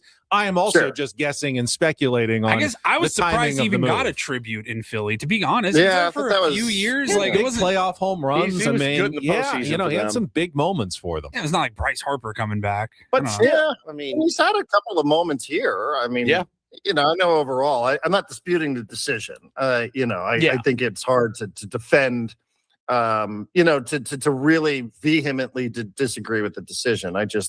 But I do feel back to the original point. I know the video. Imagine that if they had that video ready to roll and they're like, yeah, sorry, we cut him. Guy's not here anymore. Yeah. But I think that was, I think Manny sort of took that as a little bit of Did. again, I'm just reading these quotes, so it's hard to know what the tone is. But when Manny says what he says afterwards, and we know that Manny was a factor. We know he was a factor in Nick Castellanos coming to the Padres. I think that was a two-way street. Probably spoke on his behalf to the organization, and probably spoke to the player on behalf of the organization. So, you can understand any of us who've ever recommended somebody for a gig and it doesn't work. You feel like there's a personal level of responsibility. Oh yeah. Craig saying afterwards, Stammen saying afterwards, we just felt like we needed to change the dynamic here and play maybe a little bit more team baseball. Like, it's an interesting thing to say. So I'm curious to hear from the manager in a bit. But yeah, I mean, I don't know. How many more messages do you need? What's the tone going to be like? I don't know if you guys have thought of this. I have an idea. What if everybody tonight gave Manny Machado a standing ovation? Please, no. It's so funny they did that in Philly, notoriously tough Philly. I know, yeah. For Trey Turner. Yeah. I'm sure that idea has been batted out there before. Oh, it has. I get him in my DMs. I mean, it was Toddy 2 weeks ago. Who knows what's really inside of Manny's head when it comes to, I'm sure he's disappointed that it didn't work out with Nick Castellanos. Maybe he's mad about it. But if we're being honest, if Manny's hitting and Toddy's hitting and they're winning baseball games, he's here. He's still here. Yeah, he's still here because and then that's it. They can hide they can hide a veteran on the bench, of course, which they probably love to do. Keep him around for his veteran leadership. If everyone's hitting and they're winning, Nick Castellanos still has a job, even if he's hitting 180 and really not playing much. They have no cause to make a move, but because the other guys like Manny aren't hitting, pay the price. Someone had to pay the price. So if it's anyone's fault that Nick Castellanos is gone, it's Manny's fault. Right. And that's the point, because I think where we started here, Ben, was you saying, would they feel bad if they got a coach fired? Well, will they feel bad that they got, I guess a mostly respected veteran fired essentially from his job, right? That's kind of what happened, because when you look, let's just pick any random stat. Let's pick wins above replacement. Castellanos had the worst number there. It was -0.9. Second worst was Manny at -0.6. So, like, you're not going to get rid of the -0.6 guy. So you got rid, and there's 6 of them, by the way, who have a -4 last I checked. So you're not going to get rid of the, you can't quite get rid of the others, but you can dump this guy, and it would sting the other players, I think, in a way that another player being released DFA'd probably doesn't have the same impact. So, yeah, I mean, I do think that's the point. I do think it wasn't just as simple as, well, this guy's the worst player, so let's cut him out. Let's try to change the dynamic with Jace Bowen. Let's just, we need somebody who's a little more athletic and be more dynamic and run the bases, contribute something a little bit more than this guy's capable of doing right now. I do think there was a little bit to, that, like maybe this does change the culture, change the vibe, change whatever. People like using the word energy. Change something about the dynamic of our clubhouse. I looked at the starting lineup yesterday. A third of your lineup has a batting average that starts with one. Yeah, a third of it. And again, you can. Craig Stammen will probably take accountability. I think he has before for the offense not getting done, but I think that's just something you say if you're Craig Stammen. You have to, buck stops here. It's on me, all that. But I mean, is anybody really if you're a Padres fan and you really think about what you're saying, do you expect former relief pitcher Craig Stammen to really have much of an impact on Manny Machado or anybody and on how they swing the bat? I really don't. And I asked Buddy Black the same thing. And it's doesn't mean you should bring in the best, one of the best hitters of all time either. I just don't know. It's different. But I don't know what to do. They're a painful watch, Darren. I mean, the Marlins didn't win a World Series with Barry Bonds as their hitting coach. Right, exactly. Those guys didn't hit much. It's just you just never know. At the end of the day, the players are the ones that swing the bats and make the decisions to swing the bats. It's not like Souza has some button where he presses and he's like, oh, it just made me take this fastball down the middle. Oh, he just made me take another one. Like, these guys have been playing this game their whole lives. They know when they see a pitch in the zone that they can handle to swing at it. They know that's why they make $20, $30, $40 million a year. But it's confounding to watch. It really is. It's one of the weirder things I've seen. Maybe the Padres need a new technical director like SDFC just got. I don't know exactly what a technical director is, but I saw they got one. So good for them. Yeah, I saw that. I saw that as well. I was like, oh, okay. Looking forward to meeting this person. I think they've been without. They had a technical director who left. See, like maybe it all makes sense now. To go take a role with the Canadian national team. So they have now replaced him here at the midway point of the season. So that's just the quick backstory. I don't know any of these people's names off the top of my head. I haven't had any coffee this morning. I wasn't going to quiz you.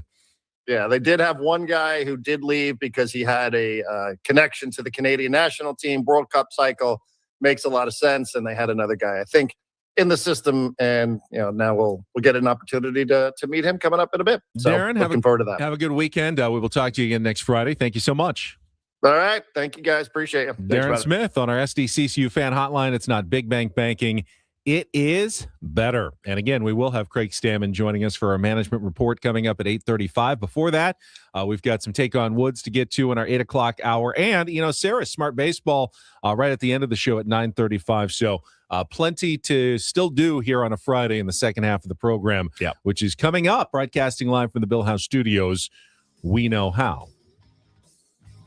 Oh, we're a little early there. We still have 30 seconds of music left to play. So close. Oh, do we? Yeah, I was on the wrong side of the Well, better the early goodbye. than late. That's usually, true. Asking him another question as the music starts. I could have done that. Yeah. But see, I'm always like, now what do we do for these last few seconds? Just chill. Let's just enjoy the music as we head toward the top of the hour with Ben and Woods on San Diego's #1 sports station, 97.3 The Fan.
Mercifully halfway home on a Friday. Ben and Woods, 97.3. The Fan. Appreciate you being here. Win, lose. There's no draw, so win or lose to the tier ones out there. And yeah, listen, always up for a spirited debate. And the chat is spicy, as it should be. This team is not very good right now, and they're not trending in a good direction, and that's okay. Totally get it. I don't know if I yelled louder, would they be better? Had that debate earlier in the chat. Well, the East Coast media. Well, all right. The East Coast media makes up narratives and screams into a microphone. I did it. I've done it before, and I felt like a performative clown. And now the Knicks are up 1-0 in the NBA Finals. And you know what's so funny is I promise you, there are New York media. It's like, I told you it works 30 years later. I About told 30. Their last title, 1973. I that's the thing is like. Not in our lifetime. Right. If you want to scream into the microphone, you will hear those guys be like, well, I told you. It fine, whatever. You know, it really will agitate everybody. Yeah. If we started yelling at them and they started playing better, and then we get credit for all of it, we would. Do you really want us to take credit for turning the Padres around? We don't. We would take credit. People would take credit. People in this business love to take credit. I would actually like to tell you. I'd like to come on and be like, hey, I was wrong about so and so. I was wrong when they're having a great year. They're just in the skids right now. To be sure. I'm Woodsy. That's Paul Reindl, executive producer. Ben Higgins, your friendly neighborhood sports anchor. I want to talk about what we were supposed to talk about in our open. Yes. So, Paulie, you kind of started the conversation this morning. It was a headline that you thought about doing in the Reindl Report. Yeah. Now, I have a personal connection here, so I'm a bit uncomfortable. We all do, technically. I mean, technically, yes. The headliner of the headline, Brett Michaels. Yes. And he's a friend of the show. We had him on just once, I think. Yeah, once. Just the one time. I'd like to have him on again. That would be great to have him on again. It's been a few years. Brett Michaels. Hey, good morning. It's Brett Michaels calling in. Hey, Brett, amazing. how you doing? I'm good. How are you doing today? He's so friendly. So friendly. I'm good. How you doing today? I'm good. How are you? He's so such a good. sweetheart. I'm good. Like you've gone to meet the teacher at a parent-teacher. I don't know, it's just very, I'm good. very friendly. Hey, good morning. We should put that in our open. I mean, it's so good. Hey, good morning. His band is named Poison. That's right. It's not. Sounds like, scary. I'm good. How are you doing today? Fantastic. Your sounds like a sweet old teacher. grandfather. Yeah, sounds like a teacher. Hey, good morning. It's Brett Michaels calling in. Hey, Brett, how you doing, bud? How you doing today? I'm good. How are you doing today? He sounds like a salesman. Like he's like, yeah, I'm good. How you doing today? So anyway, Paulie, read the headline if you would this morning. Headline is Brett Michaels in full support of daughter Rain selling feet pics. And I go, I must have had. So you also know Rain. I worked with Rain at the Seals. She was the in-game host, and I was the PA announcer. And she is such a rad person. She's beautiful. She's on a new Netflix show called Calabasas Confidential. And it's not for me. It's a show about all these Calabasas Nepo babies. This is what it is. It's Scottie Pippen's daughter and Master P's daughter and all these rich kids. She's Brett Michaels' daughter. And it's they're trying to tap into. It's the Real Housewives. It's reality TV for people who have some time on their hands. Yeah, exactly. I mean, I don't watch really any reality. Sports is good enough for me as far as reality TV goes, but it's not doing it. They've had one episode. It doesn't have great numbers yet, but she is on it. And I must have had 15 people send me that link to that article because they're like, hey, didn't you work with her? And I go, yeah. They're like, all right, well, did you click on the link? I said, of course I clicked on the link. Of course I did. I read the article. I did not go to where she sells those feet pictures yet. But you're not supporting her in her career? Yes. Feetfinder.com. It's what a good friend does, is it not? Look, but I don't have an account for feetfinder.com yet. There's a website. Is that a legitimate website? He's asking like he wasn't peering over your shoulder. Is that earlier. I don't know. Is that what it's called? Yeah, I didn't make it up. Okay, I was just wondering if you made it. It sounds made up to me. So Brett Michaels was doing an interview, and he was talking about Rain, who's his 26-year-old daughter, and she is selling feet pictures on feetfinder.com. And he says it's an incredible world. I was the first one to embrace it as a musician. I love it. I love where the world's at. He's talking about the digital world. Rain then asked her dad if he'd be okay with her doing Feet Finder, an online marketplace where adults can purchase and sell foot-related content. And he says, quote, I think Feet Finder is a brilliant, brilliant decision. I'll say this. I don't have daughters yet, but if I did, and they're like, Dad, I'm selling pictures on the internet, I would be panicked. If you found out they were feet, would you be less panicked? Yeah, a little bit. I think if I'm being completely honest with myself, that I'd go, all right. Like your daughter, your 25-year-old daughter comes up to you and says, hey, Dad, I have an account online where I sell photos. I sell content. You're thinking the worst. I'm not quite as naive as everybody. I'm pretty naive, but I'm not quite as naive as everyone thinks that I am. I truly don't get the feet pictures thing because, well, I mean, you don't get it. Are you about to kink shame right now? I'm not, but sounds like he is. You can see feet all the time. Yeah. It's like the parts that you don't usually get to see that I understand that people are looking for on certain sites on the internet. Like, do you have to be 18 to look at pictures of feet on the internet? Probably. I don't know. Yeah, probably. What about elbows? These feet. Elbow finder. I mean, if you're naked, then yeah. Like, am I violating some sort of FCC rule? I'm showing my elbow on our stream right now. Well, how is a foot different than an elbow? But it's not violating. Nobody's saying that anybody violated anything. Right. Nobody's saying feet photos are violating. Right. Right. But I'm not doing anything. If I showed, why can't kids look at pictures of feet then? Oh, I don't know. They can. It's an adult website. Because they've been fetishized or sexualized or whatever, so that's probably why. If elbows were, they probably would make you be 18. Is your argument in here? Hold on. Is your argument in here? 14-year-olds should be able to go to Feet Finder like the rest of us. It sounds like that's your argument. We've decided that feet are somehow more, I don't know, attractive than ears, or some people are probably into shoulders. Ears. Some people probably are. Are they? Yeah, probably. Okay, probably. But you were surprised to find, because Paul had to go do some research on the website, and you were surprised to find there's men's feet on there as well. Yeah, I was looking at the. I guess I can. I was looking at the categories. You can go to give me the categories. You can go to the beach and see all kinds of feet all over the place. Okay. Yes. Or you can go to the pool and see everybody's feet all the time. Yes, but the point of I show off my feet more than you'd like me to because I enjoy wearing flip-flops. Your feet are repugnant.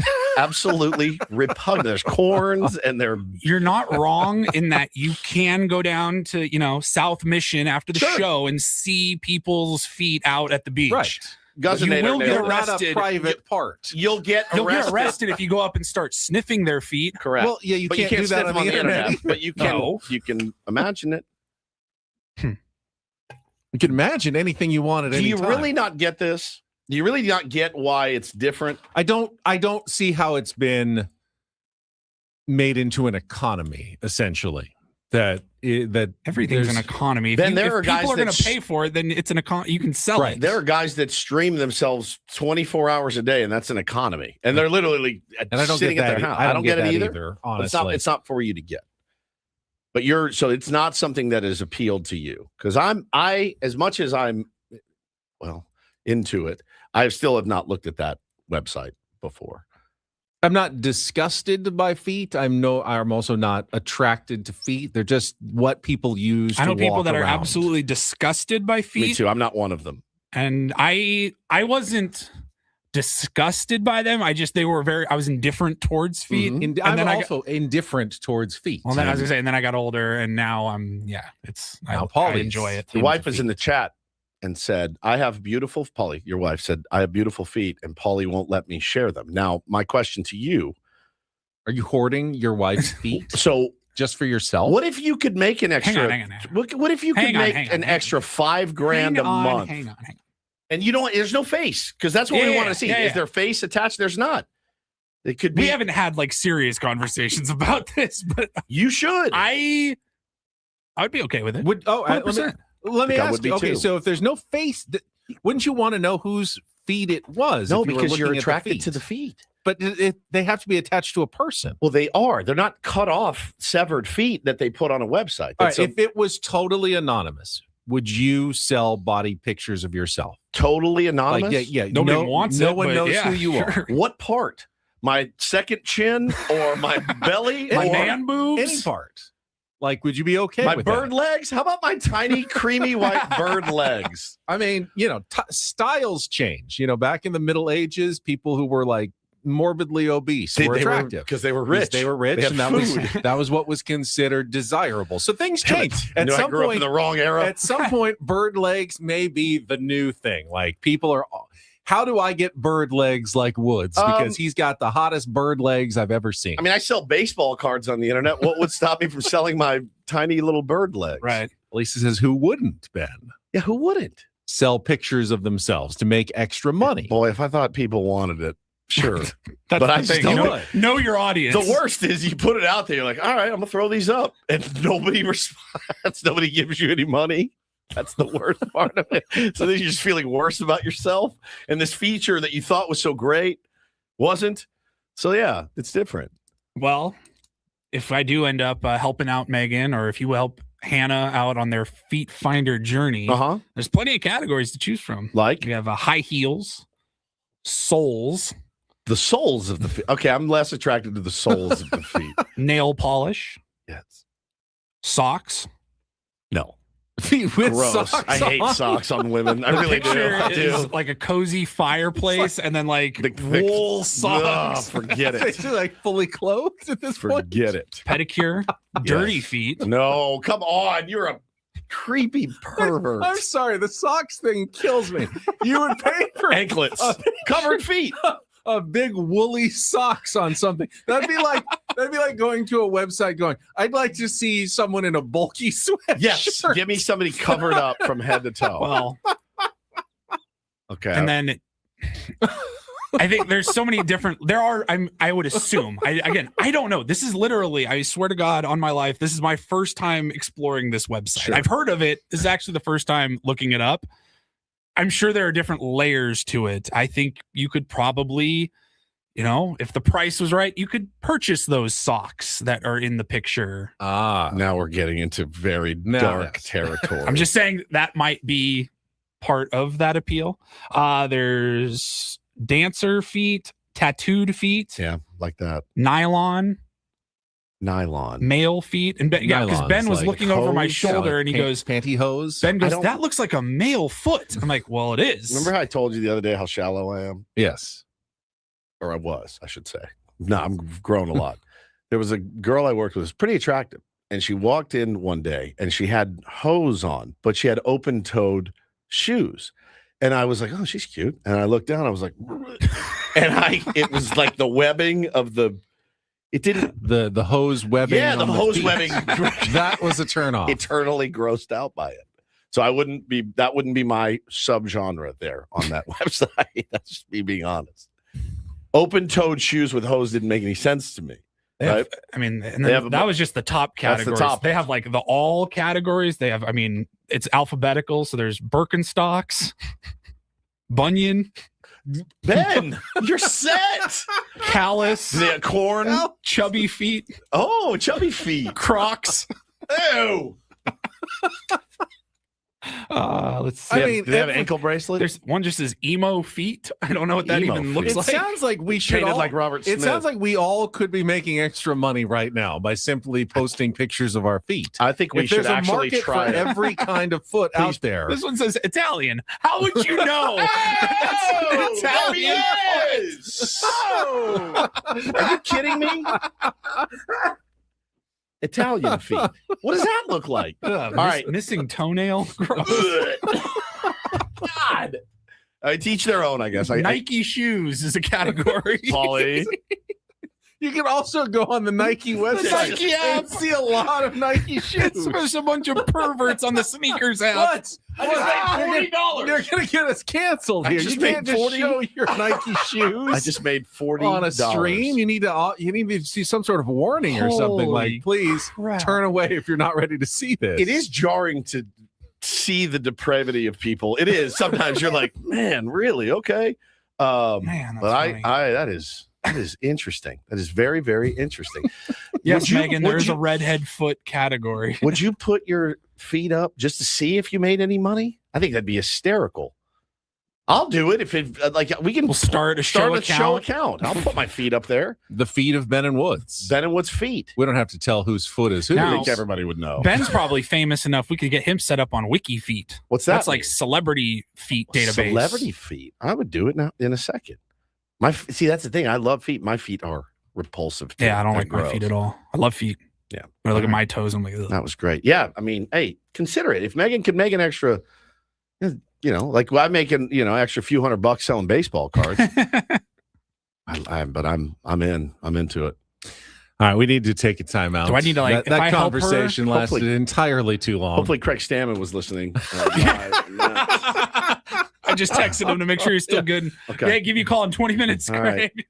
right. Before that, though, we got to play a little Take on Woods. Last game of the week. All we have left is our wild card categories. We will play our game. If you want to be our contestant, 833-288-0973. Your wife's asking if she could drape her hair over them. I just put your feet up there. Can I drape my hair over them? Well, Craig how would Stammen they know just they're texted me redheaded back. feet? He says, yep, sounds good. Okay, good. Sounds good. 833-288-0973. Take on Woods coming up next on San Diego's #1 sports station, 97.3 The Fan. Gambling problem? Call 1-800-GAMBLER. GEGE 000-466. For a full list of games and rules, play at 7 Mile Casino. Visit 7milecasino.com. First, if you're getting ready for your weekend, make some plans to head on down to 7 Mile Casino. San Diego's best and closest card room is also where you can get the best brunch in San Diego, or at least in the South Bay, on Saturdays and Sundays from 9 a.m. to 3 p.m. at Sammy's at 7 Mile. The brunch is award-winning, and then you sit down, Woods, and have a great time in the card room. Yeah, you do, man. Playing some California-style blackjack, some Texas Hold'em, some Pai Gow, and, of course, some Baccarat. They'll take good care of you there. They got real friendly dealers, friendly people. Very easy to get to. Obviously, just 7 minutes from downtown. So can't really beat it, man. There's no reason not to go down there and spend some time. That's perfectly said. Yeah, no reason not to go. Right. You can spend an hour there. You can spend 4 hours. It doesn't matter. Exactly. Yeah. It's perfect. And it's so easy to get to. You go right down the 5 freeway, get off at E Street. You're on Bay Boulevard. It's the frontage road right there. You've probably passed it a million times. Believe me, when you go in, you'll be like me and you go, this place is spectacular. Check it out today. It's just 7 Mile Casino, just 7 minutes from downtown.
Hey, player, this is all yours.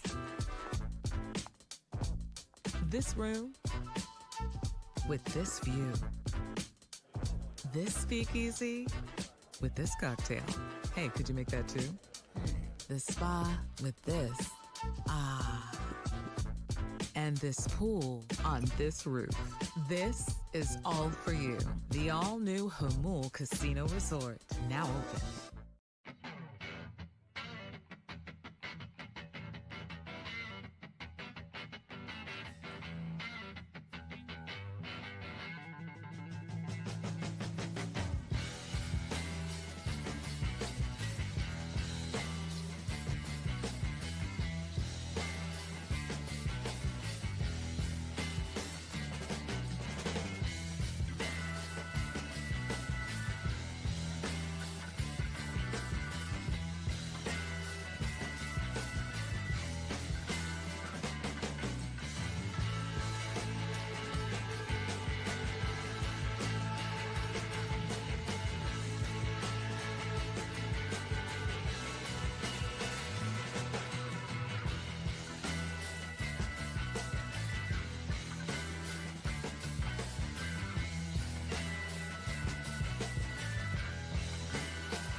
In just a few minutes at the bottom of the hour. So why don't we get right to our game? Broadcasting live from the Bill House Studios. We know how. It's Ben and Woods. It is time to play Take on Woods.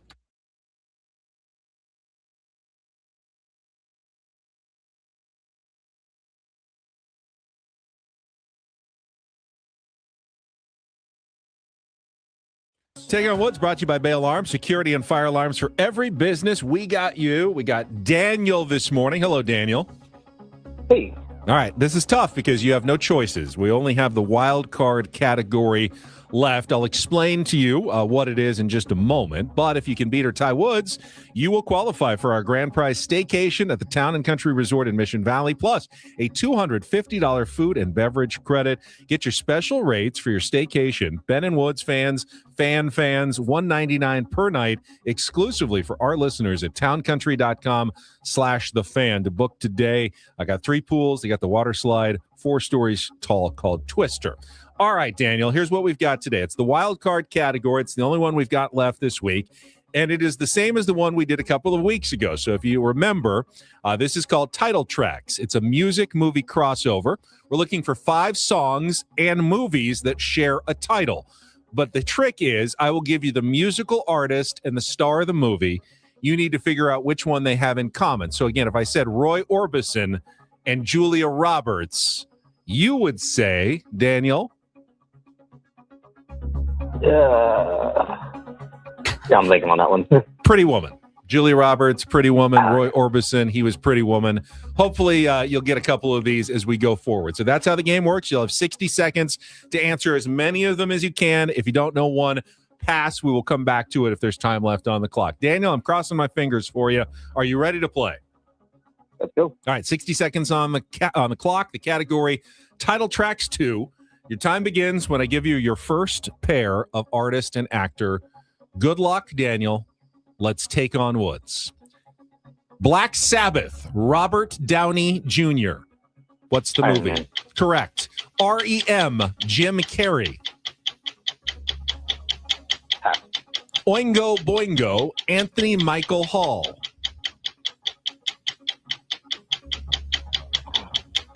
Dead Man's Party. Incorrect. Good guess. Psychedelic Furs, Molly Ringwald. Pass. The Beatles, Patrick Dempsey.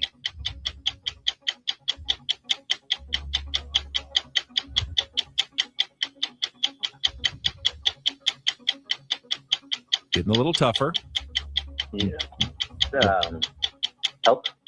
Incorrect. Let's go to Psychedelic Furs, Molly Ringwald. Breakfast Club? No, Pretty in Pink, but good guesses. What did we just one? I think just the one. Just the one, Iron Man. Jim Carrey, REM was Man on the Moon. Oingo Boingo and Anthony Michael Hall. You guessed Oingo Boingo, but it's Weird Science. Psychedelic Furs, Molly Ringwald, Pretty in Pink. And the Beatles, Patrick Dempsey is Can't Buy Me Love. Let's bring Woods in. We'll see. Tougher category. Wild card can always be tricky. Got our wild card category, Woods. It is just like 2 weeks ago. It's title tracks. So it's the artist and the actor who stars in a movie, and you have to figure out which movie they have in common with the song that the artist has. Got it? Nope. Remember Roy Orbison, Julia Roberts? Okay. Roy Orbison, Julia Roberts. If I said that, you would say Pretty Woman. Okay, but I have to listen to the song. No. Oh, I just give you the two. All right. 60 seconds on the clock. Your time begins when I give you your first pair. Good luck, Woods. Let's take on Daniel. Black Sabbath, Robert Downey Jr. Iron Man. Correct. REM, Jim Carrey. Man on the Moon. Correct. Oingo Boingo, Anthony Michael Hall. Weird Science. Correct. Psychedelic Furs, Molly Ringwald. 16 Candles. Incorrect. CS. Did they have a song called 16 Candles also? Because I was Pretty in Pink. What was I trying to do? Pretty in Pink. Beatles, Patrick Dempsey. I'm going to have to do a technicality. Can't Buy Me Love. That's fine. You won anyway. So is there a 16 Candles song as well? There's not a song called 16 Candles, but the Furs are in 16 Candles with Molly Ringwald. Right, but they don't have a song. It's title track, so you have to have the song title. And they have a song called Pretty in Pink. Pretty in Pink. I can see why you were confused then by that one, but you did win 4-1. So 4-1. All right, I'm going to mix it up next week. Totally different wild card category when we come back next week. Can't Buy Me Love is an elite movie. Patrick Dempsey. I haven't seen it in many years, but yeah, it's a good one. Have you not? I don't think so. Oh, Paulie, you will love it. Love it. So good. All right, let's take a time out. When we come back, our management report with Craig Stammen, skipper of the Padres, will join us coming up next on San Diego's #1 sports station, 97.3 The Fan.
He just here. I'll show you a little. Just a little. Please don't. Just a little bit. What hurts on you? Nothing at all. A little bit. Not that now. So let's say whatever you're about to touch is the only thing. Let's say It's gonna hurt. Right? All right, yeah. Okay. Pretend your knee hurts. Pretend your knee. It's going to in a second. Right here. Oh,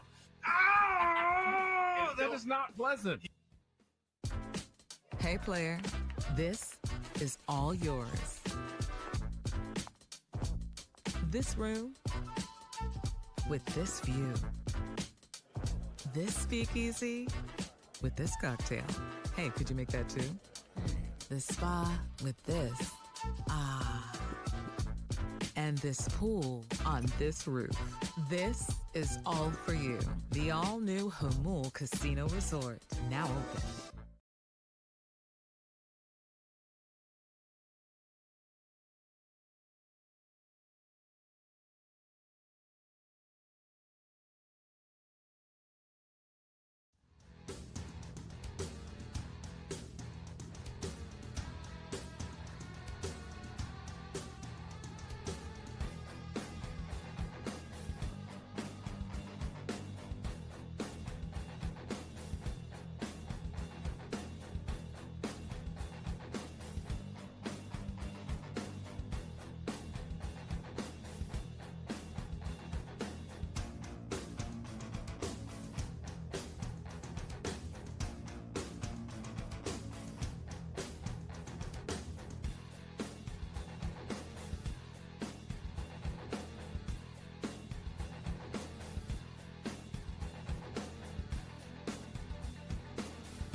This hour on 97.3 The Fan brought to you by GL Pools, the swimming pool experts trusted by thousands of San Diegans since 2006. I know what you're thinking. Baseball is back, so is swim season. Make sure your pool is ready. Call now, mention radio for a free month of pool service. Perhaps a little pool party in store. You know, when I'm pressing, I could use a pool party. 100%. Some, iced tea. Barbecue. And, barbecue out at the pool. Yeah. It is time for our management report. It is brought to you by SDCCU. It's not big bank banking. It's better. The guy who actually does have to figure these things out. The manager of the San Diego Padres is joining us, Craig Stammen. Good morning, Craig. Good morning, guys. How are you? We're a little frustrated. It's been tough the last few weeks. You know what I'm talking about. You knew this was coming. Every manager has to deal with a bad stretch. You hope, it's a long time in the future. Is it everything you expected it would be? And more. Yeah, exactly. Who doesn't love a good challenge and, something that tests your belief in what you've always believed in. So just got to stick to that, double down, keep our circles a little smaller and figure this out together. But we will. And it's going to be fun when we do. Yeah, I mean, I think it'd be fun for all of us. It's been a weird one, certainly. Now, you played with Manny Machado, and you've seen him at his best. You've seen him perform. How wild is this for you as a guy that played with him to watch him struggle so mightily this year? And then what do you do as his skipper / former teammate to help him out of this rut? Yeah, that's a great question. I think he's trying to figure it out. We're all trying to help him in that regard. One thing that I'll give Manny credit for in this stretch that's probably been something he's never experienced in his entire life is that he's kept an amazing attitude. He's been such a team player for us. He's been, vocal in the dugout, vocal in the team meetings. He's engaged every day. He's playing phenomenal defense. He's doing everything else, and he's actually hitting home runs. But we're just not getting the hits in between those home runs that we're accustomed to from Manny. But I know he's getting closer. He's on the right track. We faced some pretty tough pitching here the last couple of days. That doesn't help, but it's the big leagues, and you got to figure it out. I'm just going to trust Manny, trust who he is as a person, who he has been as a baseball player for a long time, and just know that this is just one of those seasons, at the beginning, and it's going to change because it is a long season, and we've got a lot of baseball left, over 100 games left, and it's going to be a good 100 games for him. With struggles sometimes in baseball come some changes. You made a couple of moves this week, including DFAing Nick Castellanos. I heard you talking about your conversation with Nick and how it went, and he's a professional. Also saw Manny's comments after the game. How's the rest of the team kind of handling that move? Do you feel like, as a manager, you got to make sure that those moves don't create, conflict or in the clubhouse when something like that happens?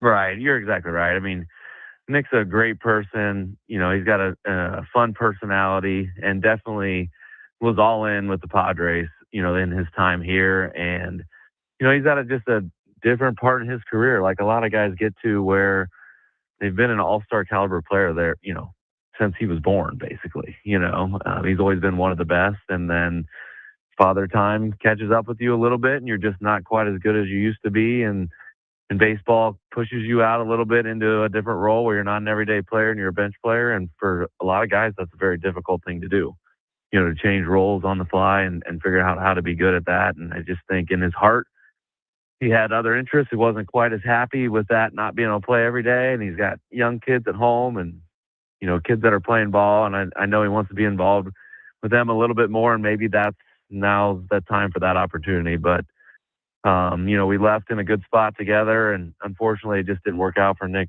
being able to stay with us the entire season. All right. So Craig Stammen joins us right now. Your first ejection happened. Do you think you left it all out on the field for your first ejection? Should you have gone maybe a little bigger? Now, I know you played for Davey Johnson, who, when I was growing up watching Davey Johnson, I was like, oh, he looks like a sweet dude. I've heard he could get loud and the red ass. Yeah, the red ass, as they say, the ass.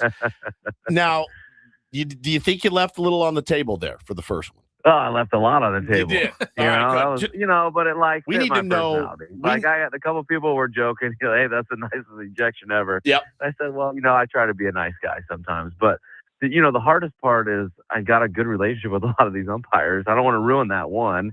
And the other part, they're really nice back to me too. So it's hard to get mad at somebody that's nice to you. And I think he gave me a longer leash too. I was expecting him to eject me right away as soon as I walked out of the dugout after review. I was kind of like caught off guard a little bit. And then finally about halfway through the conversation, he's like, I'm supposed to eject you. And I said, yeah, so it's, one of those things I felt like, it was coming. You got to do it as a manager. You got to try to fire up your ball club, and you got to stand up for them when you think, they've been slighted a little bit. And, I felt that way about that. I still feel that way about that call. And, I wanted Xander to know that I got his back in that, and I'm going to fight for him. So, you just said, look, it's not my personality. I try to be a nice guy. I think many people, when the team is struggling, they want you not to be a nice guy. Is that in you? Yeah, I think if you ask the players, they've seen it come out right. If you ask my kids, they've seen it for sure. Oh yeah, mine too. So, I got that dad voice in me, and we had a little talking to after the game in Washington, last game in Washington, and we got to be honest with each other about how we feel about how we're playing, and clearly it didn't work. Getting them fired up to play in Philly, but I thought we played a little bit better baseball in Philly. We just came out, we lost by a combined 4 runs. So against a good team, and we just got to keep playing that kind of baseball. The offense is going to come, and we'll be able to get this thing turned around. Talking to Craig Stammen, manager of the Padres. It's our SDCCU Management Report, brought to you by SDCCU. It's not big bank banking, it's better. I noticed during the ejection, and not just that, but we see it when Ruben goes out to the mound, and pitchers, you're covering your mouth nowadays to make sure that other people can't see. How much of a concern is that with people like, John Boy out there, the lip readers, who will either try to reconstruct conversations based on what they see? Is that something you're thinking about nowadays as a manager? I think it's, now it's almost like natural to do that.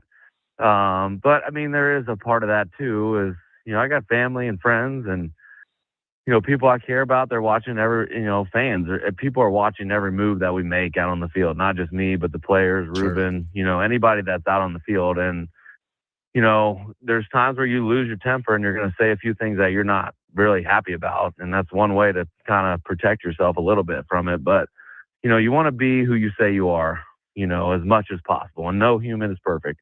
I'm not perfect. You guys aren't perfect. We all know that, and we all try to be as best we can. And in those situations, sometimes our worst comes out. And, to be able to hide yourself a little bit from that is probably a little bit better. It's probably a smart move. Is that going to happen every time? Probably not. You'll get a little too fired up and forget about, what you're doing at the moment. Talking to the skipper, Craig Stammen, here on Ben and Woods this morning. The catcher position is one that's also been a bit confounding as far as offensive production. I mean, what was it, Ben? One hit in the last 12, since Rodolfo Duran's home run in Seattle, one hit from the entire both catchers and none in the last 12 games. Yeah, I mean, it's tough. You feel for those guys because Freddie hit some balls hard and they didn't drop in.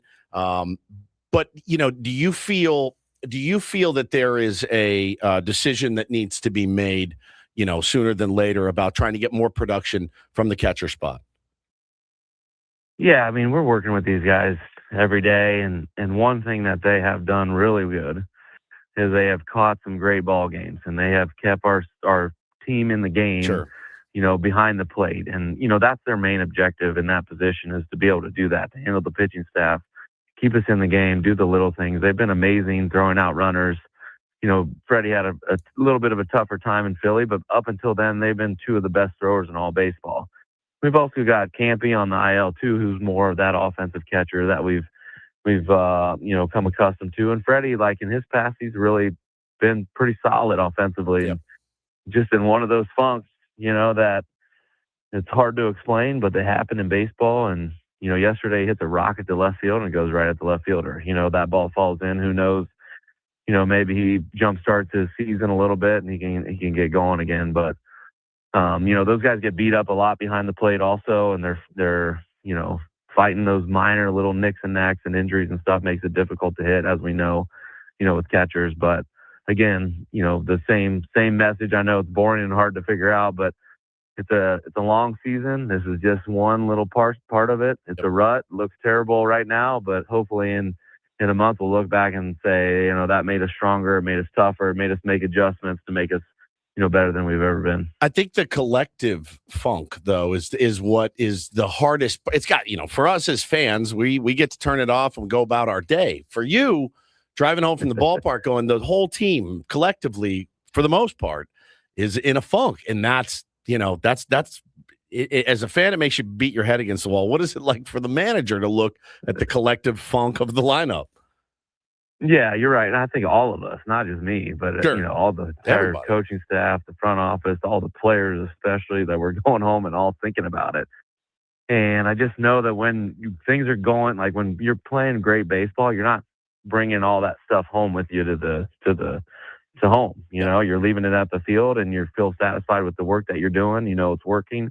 You're getting the results, and funks like this make you question everything, make you question things you've done for 10 years in your career.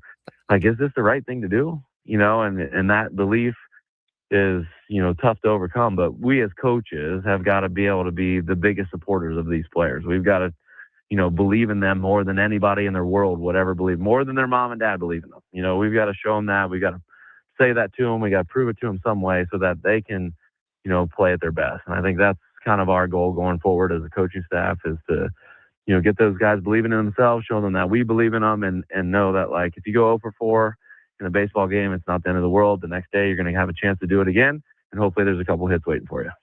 I have to ask you about a moment in yesterday's game. I think we all as fans occasionally play the chess match along, but not at the level of clearly, the pitchers and the players who are out there. Manny against Zach Wheeler, after the first two at-bats, the fastball. Right. And I'm listening to Jesse call it, and it's like fastball. And I'm going, is he going to throw that ninth fastball, or is he going to throw a spinner off the plate here? As a pitcher, what were you thinking in that moment before Manny hit the 2-run homer? Yeah, I we're all thinking a lot of the same things. I think Manny, the first at bat was definitely not sitting on foul. He was sitting on a breaking ball. And Clearly, yeah. Gonna assume he was gonna get one at some point. And Wheeler painted 3 on the outside corner, and then second at bat, he's like, "Well, I'm not. I got to double down on my approach. I can't, go with the wind on what my approach is." And he got him again. He swung at one, swung through it. But, Manny said, it was almost like Manny set him up. And, he's like, he can't hit it. He can't hit it. He can't hit it. Oh, he did hit it. And he did. And I don't know, for me, it felt like there was a lot of frustration in that swing and how far that ball went and just its perfect trajectory. And, I'm kind of hoping, that's kind of what Manny needed just to get going a little bit, let out a little frustration, show everybody I can hit a fastball. I haven't lost it. I'm thinking through the game. I'm trying to find that right approach. And when I do get my pitch, I can still hit it. And I think he proved to us all, how talented he really is. It was a very Manny moment. It was. I will say that for sure. What would you give for 12 runs on 17 hits tonight? About anything. Yeah. It could happen. I mean, this is baseball. I would probably uncover my mouth and say a few words my mom would be happy about for that kind of stuff. Well, we certainly hope to see it. These things do happen. We hope that you break out of it. And as you said this week, sometimes you just need to see something good happen on the field, and that's all that it takes. I hope it happens tonight for you guys. Do appreciate you joining us after a long trip and a long flight. Our listeners appreciate it as well. Thank you, Craig. Yeah, you're welcome. It's we're in a tough spot right now, but the good start that we got off to is very beneficial at this moment. And where we sit in the standings, we're in a good spot. So I'm excited about the rest of the season. I know it's better to have this kind of rut early, and then we can crush it late, and that's what these guys are going to do. I know they're fired up for it. Only 101 games left. Only 101. Can we survive them? Yeah, exactly. Thanks, Craig. See you guys. Thank you. Craig Stammen on our SDCCU management report. It's not big bank banking. It is better. Yeah, I mean, you can't deny that was a very Manny moment to, take that pitch particularly and hit it as far as anything he's hit all season long. Yeah, I mean, again, interesting to hear. His approach was, I'm sitting off speed. I'm going to sit off speed, and the 3 balls down the middle. You're like, okay, that was maybe the wrong approach to take. I don't purport to be a big league hitter or a big league hitting coach, but Manny Machado has been a hunter of fastballs his entire career. It just goes to show you when things are going bad, your approach changes in your head. I'm going to go sit breaking ball against Zach Wheeler, and Zach Wheeler threw that first one, was like, oh, he must be sitting breaking ball, so I'm going to throw him another. And he's stubborn. He probably won't change his mind, so I'm going to keep throwing the fastballs. It's crazy to hear. Yeah, man. You feel for.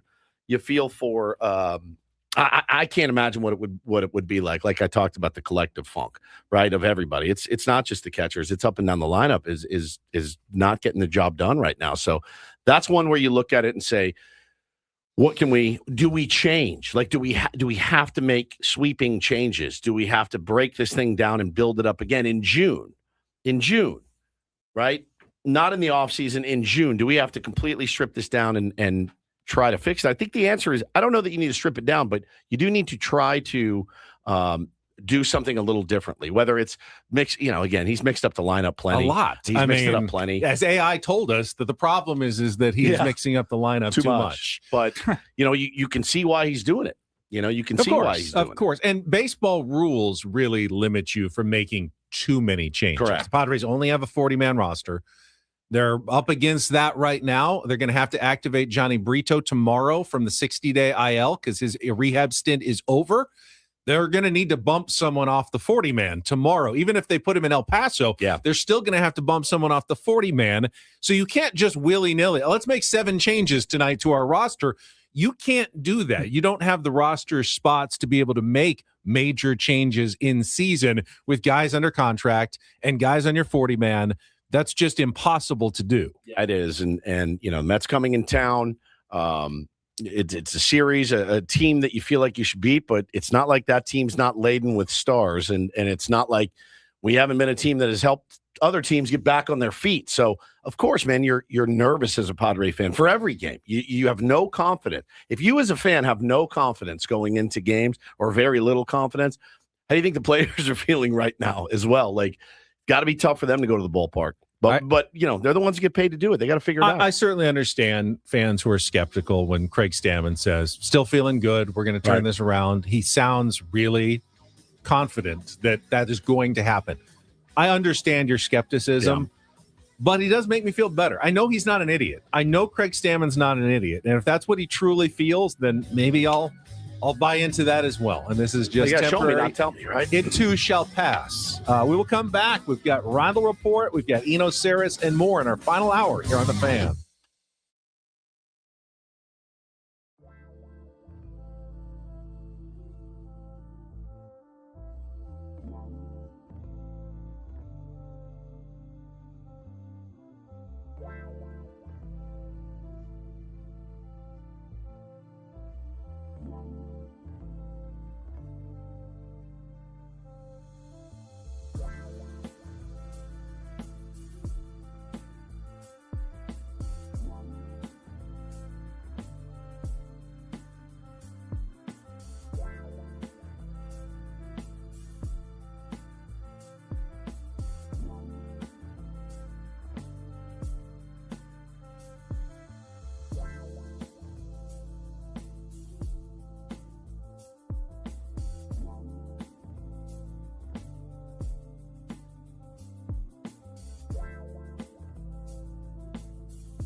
41 years old today. Tier 1 Alex. Happy birthday, buddy. 41. 41, the big 4-1. What I wouldn't do to be 41 again. 51 in July for your old pal Woodsy. It's unbelievable to wrap my head around. 51. I certainly don't feel it. My youngest turns 21 next month. Woo! Trying to plan something festive for a 21st birthday. Do you want to be with your parents on your 21st, though? Less than anything on the planet. That's kind of my concern. Now, did he ask you for this, or is this your idea? He thought it was a good idea. Okay. What? Thought that we could set him up and meet him in Vegas for He a wants weekend. you to pay. Oh, yes, obviously. Why don't you We'll just give him some free time. I mean, I'm not going to make him like hang out with me the entire You want to go time. see Wayne Newton? For his actual 21st, like the day? No, Like like the- a weekend a after. weekend after. Okay, he can do his You gotta actual give him- 21st with his friends up in Seattle. All right, where yeah, he that's lives. good. But yeah, then after that, pay for a little fun Vegas weekend where he can make use of that So ID you'll be getting, for the first time. you'll be going, that's next month? Yeah, that's next month. So you'll yeah. be going to Vegas the day I get back. Oh, that's a good point. You're going that week, right? And I was going to Yeah. go that Friday, hopefully. I get back And- Thursday. Yeah. I'll let you know how it is. Please. We'd be ships passing in the night. I thought you just said the S word. I thought he was about to I say was that like, too. what is he doing? He's lost his mind. Ship. Right. Like when Manny said the Padres are playing like dog ship. Right. Chit. I used the Chits. chit Yeah. this You morning. used, all of them. All of them, I think. You sprinkled them all Yeah. over the table, all your chits. I'm out of chits for the rest of the year. No, I think that'll be now. What do you do in Vegas with your 21-year-old son?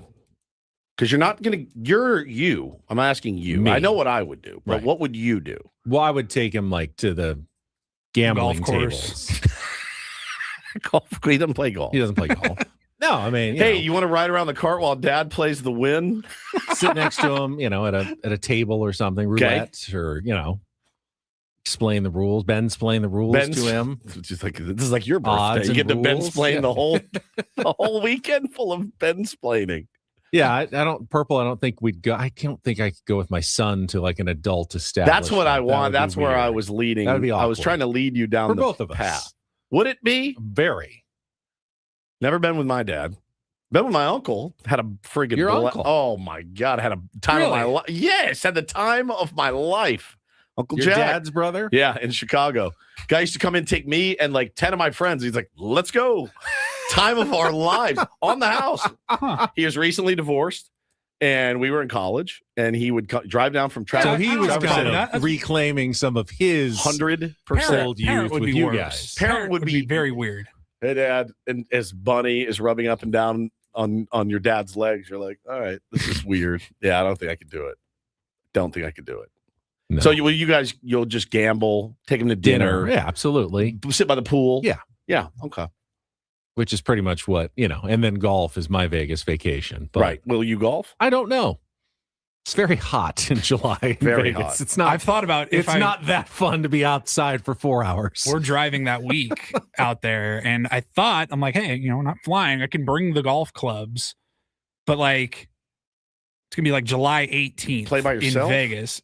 I don't mind that. Rates are quite affordable, Yeah, I was gonna as you would imagine, I would have on to be golf out at, like, courses there that month. 5:15, right? Yeah, Tea you gotta- time yeah, to you get gotta out get before the the heat. early time, and still by the end you're going to be pretty miserable. Still gonna be Yeah. toasty.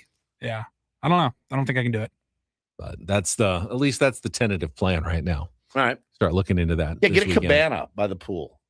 Can't go, Even the pools, you got to go out pretty early. know. Like if you're out can after reserve. 11 a.m., get a cabana. it gets really, You can buy ahead now really and hot. reserve like a seat at a game or something. You can Yeah. reserve like All I'm- cabanas, umbrellas. All I'm seeing is the calculations of the money you're going to spend ringing around in your head right now as we speak. Yeah, 21st is a big one. Usually get pretty good deals in July. Okay. So that's, All right, we'll see. You guys enjoy the Luxor for your 21st. See, now the first Be time you go staying to, off strip the at first time you go to Orleans. Vegas, You you don't don't know. I You stayed don't at know. Harrah's. Everything Yeah. is pretty amazing Oh my God. for the We- first You time. tell them Yeah. hey, yeah, this is it is the Hooters hotel and casino. It's You don't- one of the yeah, nicest. I think it would be bad. Like the first time you go to the Wynn, like the first Stay at time. the Cosmo? Remember Yeah. the first time I went to Vegas, I stayed at Buffalo Bills in in Prim. Which isn't even Vegas. I think the first time I went, a bunch of my college friends and we rolled out for the Mountain West tournament in March. 20 years old on a budget. Yeah. I think we packed like 9 of us into a $60 room at the Hooters Hotel. Yeah, the Hooters Hotel is a real thing. You did a little gambling there. Oh, yeah. My room at Prim, and I shared it with $3, wasn't it? Well, it's $3 each. $9 for the 3 of us. $9 now. Yeah, this was like 1997. My dad's salivating as he's listening right now, salivating at the thought of a $9 hotel room. Yeah, Prim is done. Apparently, they're closing the whole thing up. That's right. Ghost town. All right. All right, let's get to some Reindl Report headlines. And get things started here with our today's edition of the Reindl Report. Now tuned into the greatest. Welcome to the Reindl Report with Paul Reindl. Hi, Paul. All right. 2 stories from the world of sports that we haven't gotten to yet. We'll start off in Major League Baseball. And 1 story that you didn't know you needed. Are you laughing, biatch? It's the Reindl Report Hey, Paul, how you doing? Okay, how are you? on 97.3 The Fan. Are you ready to bless the mood? I need some help, please. That was good. Can I get a oh yeah? Oh yeah. All right. All right. All right. All right. All right. Happy Friday, gentlemen. We made it. Made it. You know, I thought about it this morning. You said last week, Woodsy, the 4-day week that we had, you're like, why do 4-day weeks feel so much longer? Coming off a 5-day week, we didn't have a single win to talk about. I still feel like this week was easier than last No week. question. Unquestionably. Just don't get it. Fairly slow sports week outside of the baseball, but we did have some NHL Stanley Cup final action last night. The Hurricanes beat the Golden Knights 4-3 in overtime to even that series at 101. Did either of you guys catch any of the hockey? I saw wish I all did. the overtime, You did. which is a good time to tune in Oh, yeah, that's for right. a Stanley Cup final Yes. playoff game. Sure. I did not see the first period. Are you going to mention that one? No, I was going to let you because I didn't watch it either. So defenseman Braden McNabb of the Vegas Golden Knights took 87-mile-an-hour slap shot to the Yes. face and had to go to the hospital right under the visor to the nose. I mean, baseballs are bad. Hockey pucks are worse. Oh, yeah. I They're think. so dense. Hard and rubber and baseball's icy hurt. cold. Hey, baseballs are bad. It's cold. But I think hockey pucks are even worse. Shouldn't you where to hit him in the face? Like in You the got mouth? it right under his Under? like, Got visor up and and hit under him the in the mask? nose. Nothing Yeah, you can do. hit him in the nose. Nothing you can do. Ugh. God bless. Is he a defenseman? Yeah. Was he doing the thing where he got in the way of a shot? Yeah, it was blocking a shot. Oh my God, man. That's a different breed. They are a different breed. I'll How never do I forget, get man. my infielders. I mean, think to stay about down that. on a ground ball. Think about that. You're a baseball player, but you're at bat. But your job is when the pitcher pitches is to jump in front of it so it doesn't get to the catcher. Oh, man, when you put it that way. It's so true. It really is. Yeah, you run and jump in front of it. Just, Can't let this ball get to the catcher. I'm just Oh, jumping in front of it. When you put it Yikes. that way. They are a Oh, different breed. yeah. I can't get 8-year-olds to stay down on a ground ball. I can't. I'm trying. Other than sitting on their back as some other coach hits them, grounders, it's just the hardest thing to do. Imagine, all right, kids, when you see him wind up, you got to get in front of it. Like, you just wear it. I remember when I was about 7 or 8, probably around Bo's age, we started having kid pitch. So you also had to have kid catch. Oh, and yeah. you had to work out catchers and learn how to catch. And I wanted to try it. My knees didn't hurt yet. Before I sprouted like pretty quickly when I was in middle school, and my knees just went out. I couldn't catch anymore. But before that, I loved it. And I remember still the exact practice where we had to go behind the dish. They said, throw your glove over there. You don't need it. Yep. And you just had to block. And I'm like, this is child abuse. Yeah, This is absurd right now. Dads love that drill. Oh, I hated it. I Hated love it it. so much. But yeah, no, the hockey puck's worse. I remember I was at a Gulls game like 10 years ago, and a shot ricocheted and flew into the crowd, and it hit the seat like 2 seats away from us. The sound that the puck made when it hit the plastic backing of the chair, Shotgun. I was just like, that would have done damage Could've if killed- that hit me. yeah. If that was 2 feet to the right, that would have been bad. Yeah. Oh. Let's see here. Where we at? We'll move over to the NFL. I think we mentioned it in passing just a couple of days ago that Russell Wilson was going to be taking a job with CBS doing some broadcasting work filling for Matt Ryan, who left CBS after he retired. He's going to now be the president or something like that of the Falcons? The Falcons, GM? yeah. So he's back with the Falcons. So CBS signed a Russell Wilson, but we didn't know if that meant he was retiring, if he was doing guest work or not. He did announce officially that he has retired from the NFL. He posted a video. Thank you, football, all that. And as we know, athletes can never unretire and change their especially mind. quarterbacks. They never do that. Absolutely forbidden, which means there's no chance Russell Wilson will ever play football again. The Jets. Right. I guess I'll ask you that. First off, does he ever throw another football Yes, again? he does. I think he probably will as well. I Take think a that's little why, breather. That's why you take the media job, because you're like, it's going to keep me around the game and all that. But that's an easy one to back out of, Was he a free agent? Yes. Yes. He was with Pittsburgh last year. Where was he? Now you No, just New York. you wait 2 years ago until somebody needs him. Yeah, right. exactly. And somebody will need. He him. will take that call in like November. Yeah. Somebody. Joe Burrow went down. Yeah, someone really wants. Well, it's a pretty good situation there. They really want me. I would lay odds of at least 50-50 that he plays this season, despite the announcement of his retirement. I'm with you. I was thinking about his career. He was on like one of the highest trajectories you could have been on when he came into the league and surprised, what was it, 4th round draft pick or something like that? Like won a Super Bowl, almost won a second straight Super Bowl.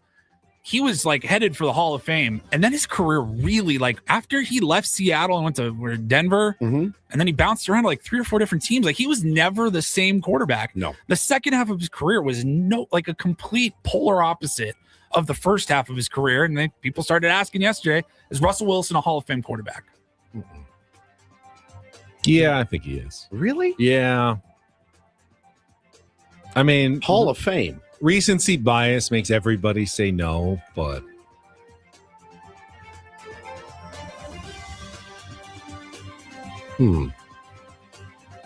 I'm furiously looking. I was at wondering these if you stats. were, Yeah, I'm fine. He had some really he was good really, years. really good. And then like a really, 4 or 5 years. I just feel like you can't play yourself out of the Hall of Fame. If he had retired like after 2021, after Seattle, and had a 11-year career with the numbers that he had, he was a surefire Hall of Famer in my mind. because he kept playing. You can't play yourself out of the Hall of Fame once you've put together your credentials. 10-time Pro Bowler, I see what you're almost saying. 50,000, 46,966 passing yards, 353 touchdowns. Yeah, he's probably a Hall of Famer. Never won an MVP award. Never received a single. No, this MVP is the Football vote. Hall of Fame. I'm judging on those standards. They put in 7 people every single year. Sure. Usually, these guys tend to make it. Yep. And he has his Super Bowl ring. Okay. All right, I can get behind it. Nor do I care much, but interesting. All right. And then finally, we'll wrap it up here. I was having a lot of trouble finding a third story here. We had the Brett Michaels, Rain Michaels story. We ended up doing that a little bit earlier.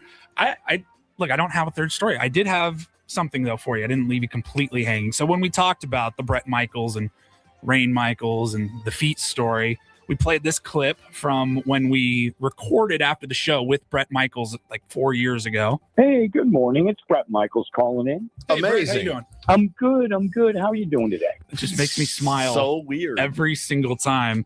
Well, since it's the Reindl Report, I Skrillexed that audio just a little bit. Oh, nice. Hey, good morning. It's Brett Michaels calling in. Hey, Brett, how you doing? I'm good. How are you doing today? Okay. How are you? I'm good. How are you doing today? Okay. How are you? I'm good. How are you doing today? Okay. How are you? I'm good. How are you doing today? Okay. How are you?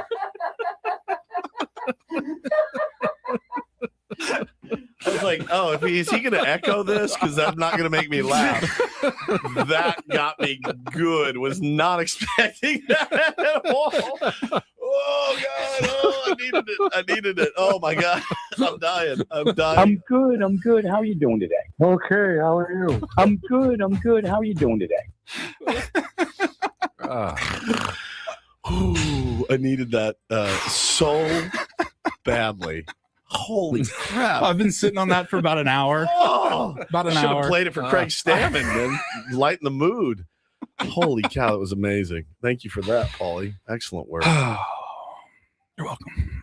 Anything we can replay and go home. I am absolutely. We still have Eno just hit Sarris. the wall. Oh, we got Eno coming up. We got Eno still. Well, we got to break his balls about yesterday. And we've got some Padres tickets to give away. In fact, let's do that right now since it's for tonight's game against the Mets. It is Party in the Park Friday.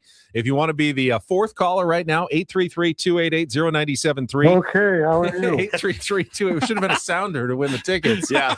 all week long. 833-288-0973. Experience the fully transformed Gallagher Square and enjoy pregame happy hour, including $5 drink specials, tonight, live music, other fun activities as the Padres open their homestand and 3-game series against the Mets. You can get your own tickets at padres.com/tickets or win them now. I see everybody calling in. 833-288-0973. And I do want to remind everybody on this upcoming homestand that begins tonight, also have the Xander Bogaerts bobblehead giveaway presented by Palomar Specialty Insurance coming up on Tuesday, 6:40. Padres take on the Cincinnati Reds. For 40,000 fans in attendance will receive the Bogey Goes Boom bobblehead presented by Palomar Specialty Insurance. He's going to be in that Padres military Sunday uniform. I'm sure you've seen Don in Mud demonstrated a couple of times over the last couple of weeks. For more information, visit padres.com/giveaways. All right, we'll come back. We still have not done our MLB reach around. Look ahead to the Padres Mets series, and then Eno Sarris joins us coming up on San Diego's #1 sports station, 97.3 The Fan. I'm good. How are you doing today? Okay, how are you?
Hey, player, this is all yours. This room with this view. This speakeasy with this cocktail. Hey, could you make that too? The spa with this. Ah. And this pool on this roof. This is all for you. The all-new Hamul Casino Resort. Now open.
Hey, player, this is all yours.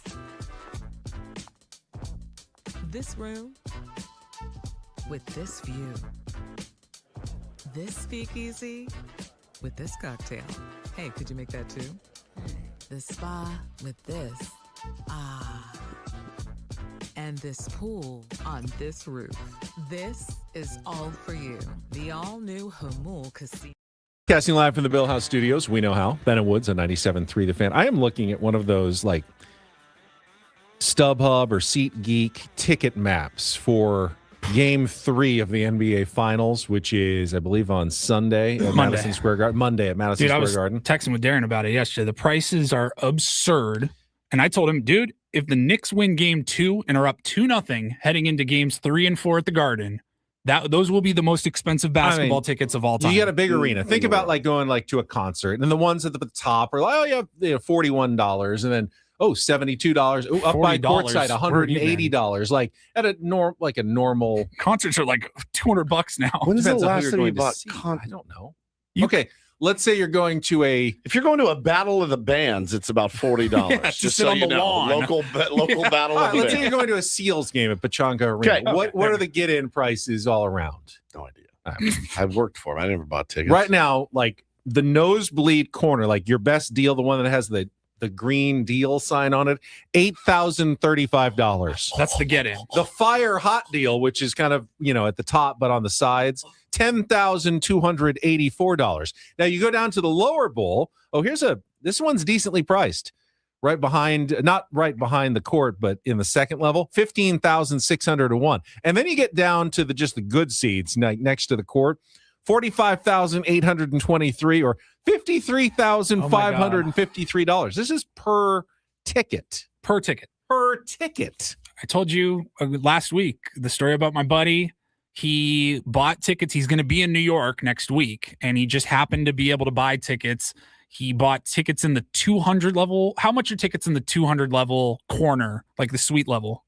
Yeah, right like now. 10,000. 10 right now? Yeah, like 10,000. He got them for about 16 each before 1,600 each. Yep. Before Game 4 of the Eastern Conference Finals. God. I heard that. Ow. He spent about $3,500 on 2 tickets that are now going for 10 each. And then his order was canceled by Vivid Seats. He ended up getting 2 more seats in the nosebleeds for about the same price he paid. It was like 3 each. Sell them. He can still sell them. I said, go to a bar. Dude, I said, is there What are a you number? doing? This has been his lifelong dream to watch the Knicks at Madison Square Garden. And I go, there's a number though in your head, right? Oh, And he goes, yeah. oh yeah, there's a number. 10 grand for both. And I think it was right around there. And so I'm going to the Padres game with him New tomorrow York's night. a huge city. How is there, 17,000 people that can all afford to pay 5 figures for tickets to a basketball game? It's amazing. I don't understand. I don't know. I really don't get it. Unbelievable. That's really something else. I mean, what would you pay for a Padres World Series ticket? It's a game. Yeah, but this is not even like a game 7. Like, yeah, I guess I can kind of wrap my head around it. It's like, I have a chance to watch them clinch. Well, that's what I'm saying. It's game 3. It's game 3. Those are the prices right now. Again, if it's you gonna go assume up. the Spurs will probably bounce back and win tomorrow night or tonight, but if they don't, if the Knicks are up 2-0, game 3 is going to be super expensive, and game 4 will be through the roof. And also, the worst thing on the planet is if you buy those tickets and they lose. And you're like, cool, man, just flushed $6,000 down the drain to watch my team get bodied by Wemby. Yeah. If which It could very happen. well could happen. It could happen. I'm selling. $6,000. He said the get-in price right now is 8. That number's not going down. I give him, if I'm him and I got those tickets in the upper bowl, and I'll go for 2. He's got a pair, right? You got 2 of them, yeah. He paid like $3,500 for the first original pair, and then he paid like $38,000, I think, for the 2 new ones. I'd post them at $6,000 a piece, make a ton of money, and I'd probably take 5 a piece. Those would sell instantly at these prices. $10,000 for like 4,000 profit. It's about 5 or 6. Yeah, profit, right?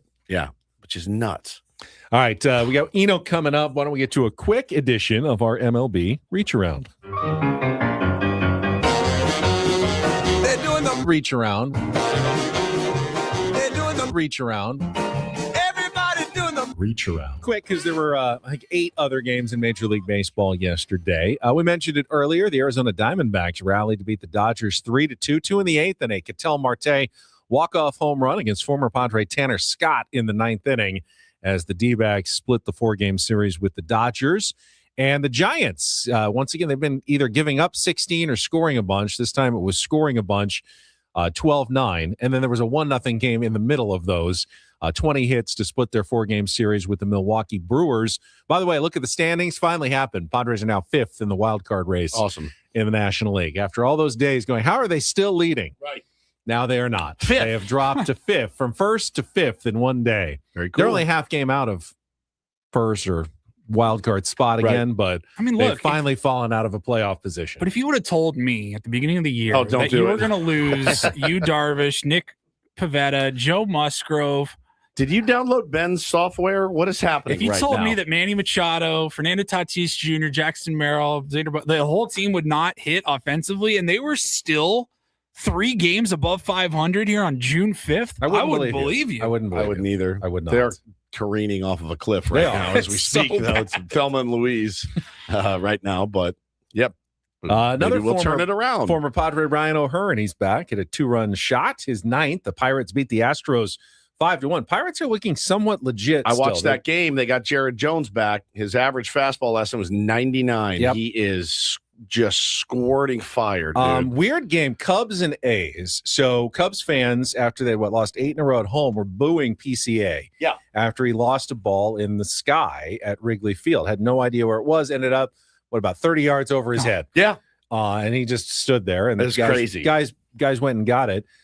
They rallied though, and then the 4 in the ninth, and guess who had the walk-off single in the ninth inning? PCA came back, won it for him 7-6 as they avoided the sweep against the A's, despite 2 home runs from Shea Langoliers, including the inside the Parker there against the Cubs. Blue Jays beat the Braves 7-2. 10 hits off Chris Sale, no less, for the Blue Jays in that game. Yankees topped the Guardians 2-1, but they will be without Aaron Judge until at least August, as he's been placed on the IL with a rib stress fracture. Going to get more imaging in 4 to 6 weeks. So the Yankees going to try to hold on without their MVP. Orioles topped the Red Sox 8-2, 6-run first inning, made that one a laugher. And the Royals beat the Twins 8-6 with 2 in the ninth to wrap up the win there. And that's your MLB reach around for a Friday. Interesting. All right, when we come back, Eno Sarris in our final segment, Smart Baseball, to wrap up the week, coming up next with Ben and Woods on San Diego's #1 sports station, 97.3 The Fan.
He just here. I'll show you a little. Just a little. Please don't. Just a little bit. What hurts on you? Nothing at all. A little bit. Not that now. So let's say whatever you're about to touch is the only thing. Let's say It's gonna hurt. Right? All right, yeah. Okay. Pretend your knee hurts. Pretend your knee. It's going to in a second. Right here.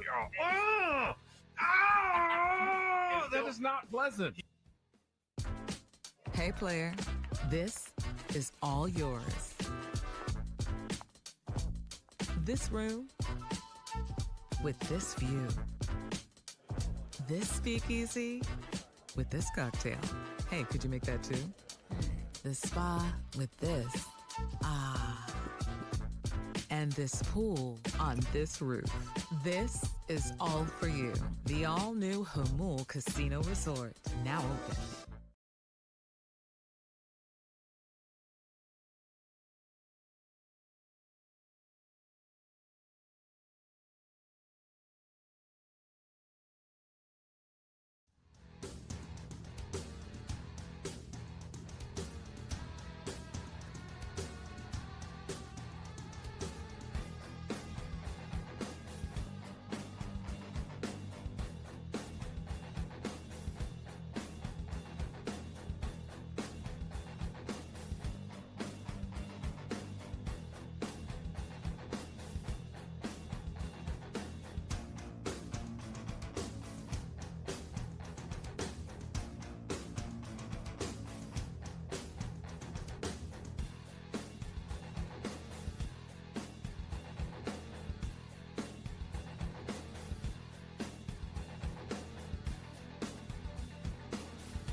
Ben and Woods brought to you by David P. Shapiro, criminal defense attorneys, helping good people regain control of their future when charged with a crime. Since 2010, visit davidpshapirolaw.com. You know what they say, Woods? Better late than never. Always. It is time for a little smart baseball to wrap up our week. Paulie, if you would.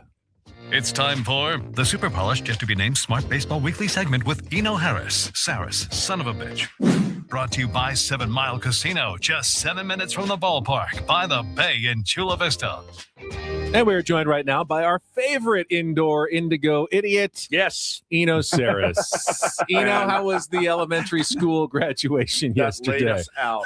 That sounds like a band Eno would listen to, the Indigo Idiots. The Indoor Indigo Idiots. Yes, in concert. It looks like I need to go back to middle school. I am not handling my calendar. Yeah, I can't text worth a damn. Yeah. So every day. Sorry about that, guys. Every day of my life. Every single day. I talk to my wife. She gets up early when I do, and we talk in the kitchen. We have coffee, visit. It's our time to catch up. We talk over the daily schedule every day. As soon as I get off the air, I call her and go, am I getting the kids or are you getting them? She goes, we literally. And I go, I have to start writing it on my arm. It's either like dementia or I don't know what it is. Safety pin, notes safety on pin. you. Yeah, it's bad. I'm So the I relate.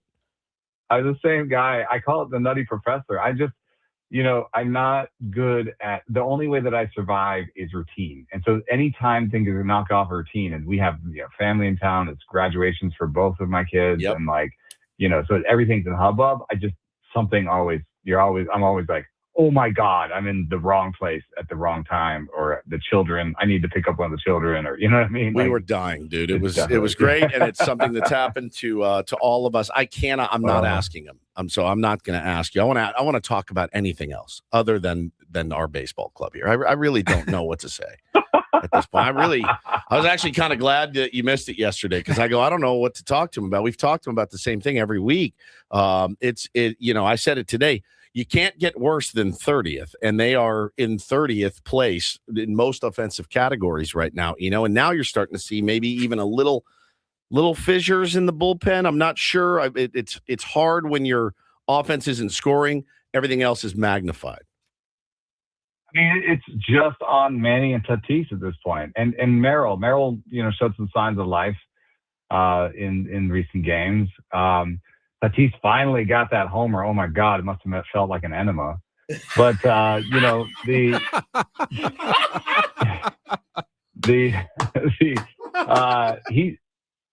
happy to see him, like, Tatis finally tinkering a little bit with his stance. He's kind of opened back up again. We've seen some pulled fly balls recently, so like signs of life, I guess. And the weirdest thing about Manny is, despite how bad the batting average has been, and now for like 4 straight months, the power has been there. So the bat speed is there, the power is there. He's also tinkering. He's like 4 or 5 inches further back in the box than he's ever been. Interesting. So like he's like, it may not look like he's looking for stuff because he's such a serene, like, you know, like his just countenance is so serene, but like, he doesn't want to be hitting 180. And he's still giving you a fair amount of value with still decent defense, but he doesn't run as well as he used to. He looks older, He's just older. But I think he'll get it going at some point. And I still do have confidence. I think Jackson Merrill is an excellent young player in this game. I mean, if you just look at the defense, the base running, the contact rate, all of these things, the biggest question for me is he a guy who makes a lot of contact and sprays the ball around, or is he a power hitter? And I think that question of identity might be where he's stuck a little bit, in between being a power hitter and being a contact hitter. So that's the only thing that I see in his profile that makes me wonder which way is he going to go with this. But he has all the tools you need to succeed. So those 3, it's just on them to get it going. Eno Sarris with us on our SDCCU fan hotline. It's not big bank banking, it's better. You mentioned Tatis opening up his stance a little bit. Steve in the chat says, Ben, why did Tatis start the season with a closed stance? I don't really need to ask him even to know. I know how these things work. You work on stuff in the offseason. It feels real good in the cage, and you go, I like this. I'm going to stick with this. And then you start the season right, and it doesn't work right away. And then you're thinking, yeah, but I got to give it a fair shot. It worked so well. Trust the process. Yeah. We worked on it hard in the offseason, put in all this time to, I think, get myself better, make myself a better hitter. I'm sure there were reasons behind it. And then you get to this point where now what do I do? Do I stop trusting the process and go back to what was working before? That feels like a setback for a lot of players, I'd imagine. Feels like a panic. Yeah. Yeah. And, you also have your hitting coach and some advanced metrics telling you that you're doing all right. Like you're 95th percentile, 99th percentile in hard hit rates. And you're like, that can't be bad. So you're like, do I just need to wait for the results to come into play? But I would have shown him the spray chart and been like, dude, there's nothing over here. Like there's something like, can we just turn your body this way so you can put some stuff over there? Cause it's better over there. And now you look at his spray chart and you're like, okay, all right. So now he's pulled like 4 fly balls. It was like 0 at one point for a long time. I don't think he's even pulled a foul ball in the air. So the spray chart is gradually moving. I don't know if I told you guys this. I think I did, that somebody with his bat speed, the 20 home runs. Yeah. So I still think he can get to 17, 18 homers on the year, somewhere in there. And he's kind of been a 20 homer guy for the last couple of years. So maybe he's like more of a 2020 guy than he is a big power hitter anymore. But I think some of that's on a choice of his to cover the plate more instead of doing more damage. And I would say, you know what? I'll take the 25, 26% strikeout rates if you're giving me 30 homers. Like, I'd rather have that. Yeah. A question was asked in the chat earlier, and I it's like I know the answer, but I couldn't eloquently speak it. And because I'm also not real bright, so somebody said, well, wait, so we got Ruben Niebla, who's, widely regarded as one of the best in the business, and he gets a lot of credit for pitchers making adjustments, blah, blah, blah.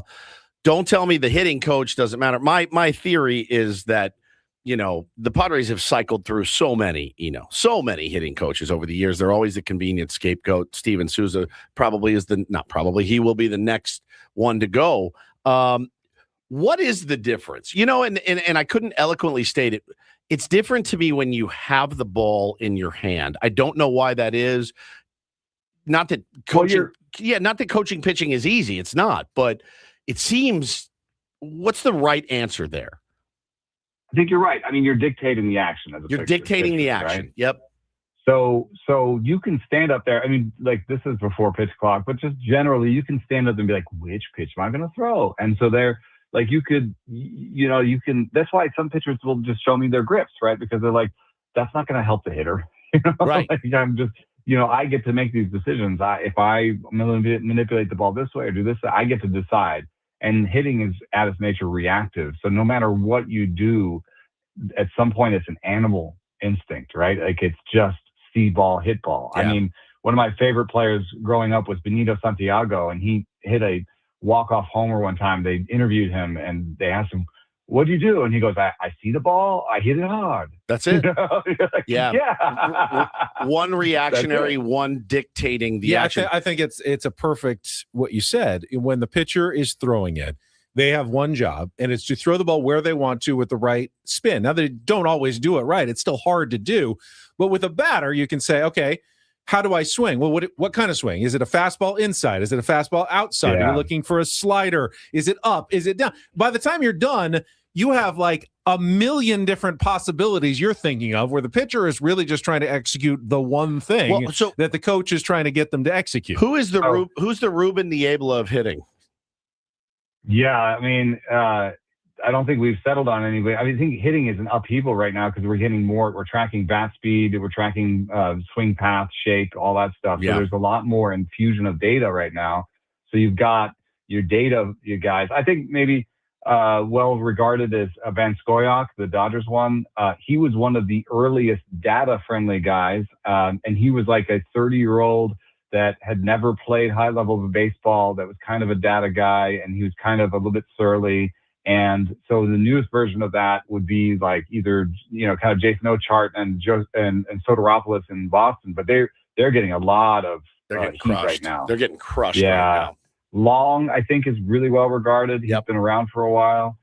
He's a little bit more of a line drive, preaches line drives. And I think he's with the Phillies, who are one of the worst offenses in baseball right now. Yeah. So, there's nobody there. But if I said what I can say about the research on it and stuff is that what we've looked at in the past is the biggest effect that a hitting coach has is on swing decisions. And so you basically have your little slightly more aggressive hitting coaches and your slightly more passive hitting coaches. Yep. And so that is a better fit with some players, who if they have a great sense of the zone, it's good to be passive because then you'll take walks. But if you don't have a great sense of the zone, you should actually be aggressive, so you can be aggressive in the zone and get to a ball before strike three. You know what I mean?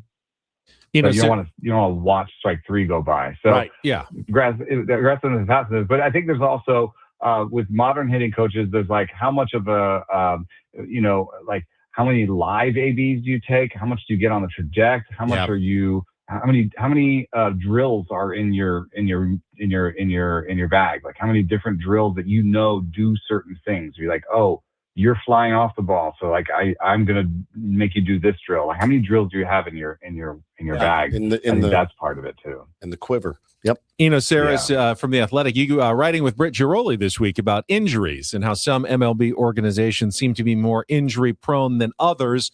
Asking the question: bad luck or systematic? As always, I assume that it's tough to drill down and find an absolute answer to any of those questions. But tell them your Trevor Hoffman story. my Trevor Hoffman. Yeah, when you story. got chewed out for You and question. Craig? You and Oh, Craig. yeah. Back when I was a very young pre and post game show host, Craig and I questioned whether the Padres, they were having a ton of injuries back in like the early 2000s. Said, hey, trainers not doing their job, right? Oh. Just, kind of the thing. man. And Trevor Hoffman came to us the next day and he said, you need to work this out because that is not true at all. You need to speak with these guys. They're doing a great job. Made you apologize. He did. Yeah, made me basically go apologize. Like I do with my 8-year-old. Yeah. Come on. Say you're Pretty sorry. much. Say you're sorry. Yeah. Pretty Say you're much. sorry. So it's hard to legendary. blame organizations, but what did you kind of find with Britt? Yeah, I mean, the weird thing was when we sorted injury rates, we just found the Yankees, Mets, and Orioles at the top, the Astros and Tigers too, and we could sort them different ways. You could look at, under 26 guys in the minors. You can look at hitters, pitchers, and these teams kind of came to the top. And what I think was really interesting about it was, one part of it is a lot of them are well-heeled teams that they'll actually sign hurt minor leaguers, right? Yep. They'll sign a hurt minor leaguer to rehab and just have them around. They'll actually keep guys around that are hurt in case they come out the other side, where some cheaper organizations like the Angels they're listed as one of the healthiest organizations. But you know what an Angels team will do is you get Tommy John and we don't really need you on the 40-man. You're kind of a fringy guy. We'll cut you. Interesting. So there are certain teams that will cut guys that are hurt, and so that doesn't count against them anymore. There's certain teams that will load up. One thing that just really stuck out for me, though, is if you talk about injuries from an organizational standpoint, because the minor leagues is so much bigger than the major leagues, then whatever you're doing at the minor league level actually sticks out more because everyone thinks injuries, Dodgers. Yes, the Dodgers are first in major league injuries over the last few years. But in the minors, they're one of the 10 healthiest. So very curious, almost like roster manipulation, in my opinion. That could be part of it. It could be part of it. They'll take a minor league guy, put him in the major leagues, and then put him on the major league IL, right? Yep. On the 60-day IL in the major leagues. Oh, suddenly have an extra roster spot on your 40-man, right? So super weird. Yeah, there's roster management. There's like what you do with minor league free agents. But the last part that was also really interesting was that the Yankees are probably the hardest swinging minor league team. Interesting. And the Orioles and the Mets and the Yankees are all top 10 in AAA Stuff Plus. So these are data-driven organizations that have lots of data like points that they're giving their like key performance indicators, they call them, that they're giving their players, and they're saying, hey, these are the things we care about. Swing the bat hard, throw the bat hard, throw the ball hard, throw nasty pitches. These are the things we care about. And the players then internalize that and they will push themselves into the red. So what becomes really important is that you do something like the Cubs hired a director of fatigue.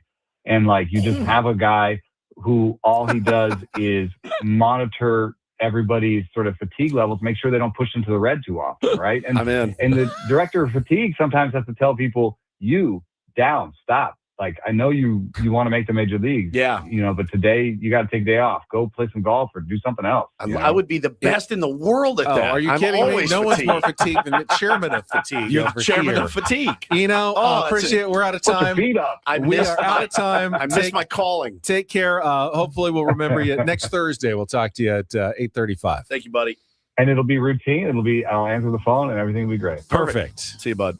He says data, not data. I noticed that at data. the end.